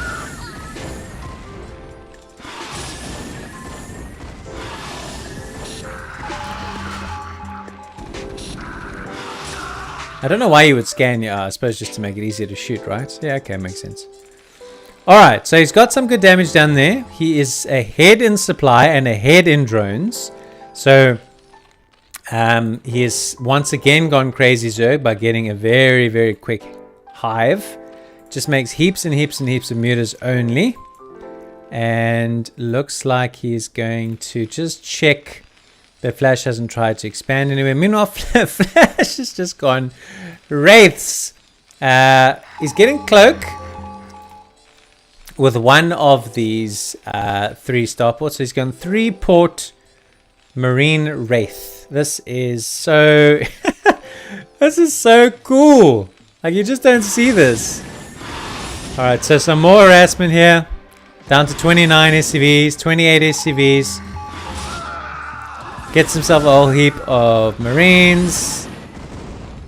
He's been hiding, though, these Wraiths the whole time. I don't know what he feels critical mass is going to be, but I do feel like this is going to be a big surprise. Shiny has not flown into the main to confirm what Flash's plan is behind this, and he may well end up regretting that. So here we go. Here comes the Wraiths, the Marines, the Medics, the Firebats, and what does he have to defend this?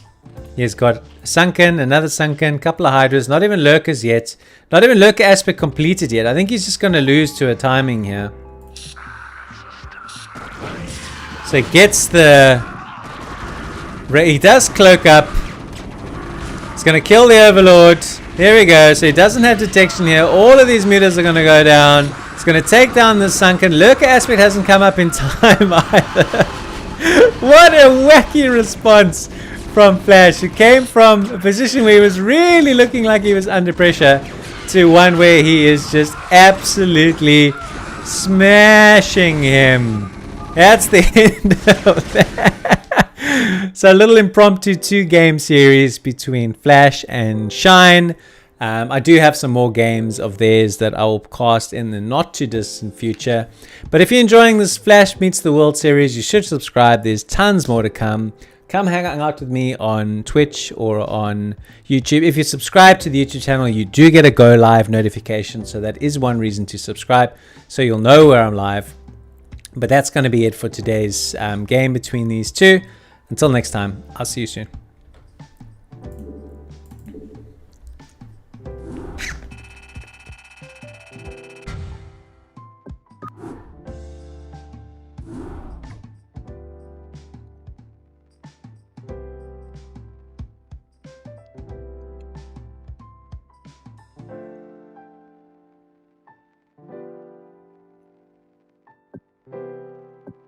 Okay, I've actually never tried to do this before.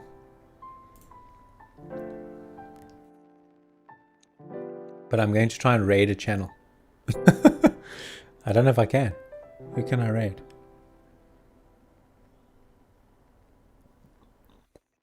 I'm going to raid Jumper, because he's my friend.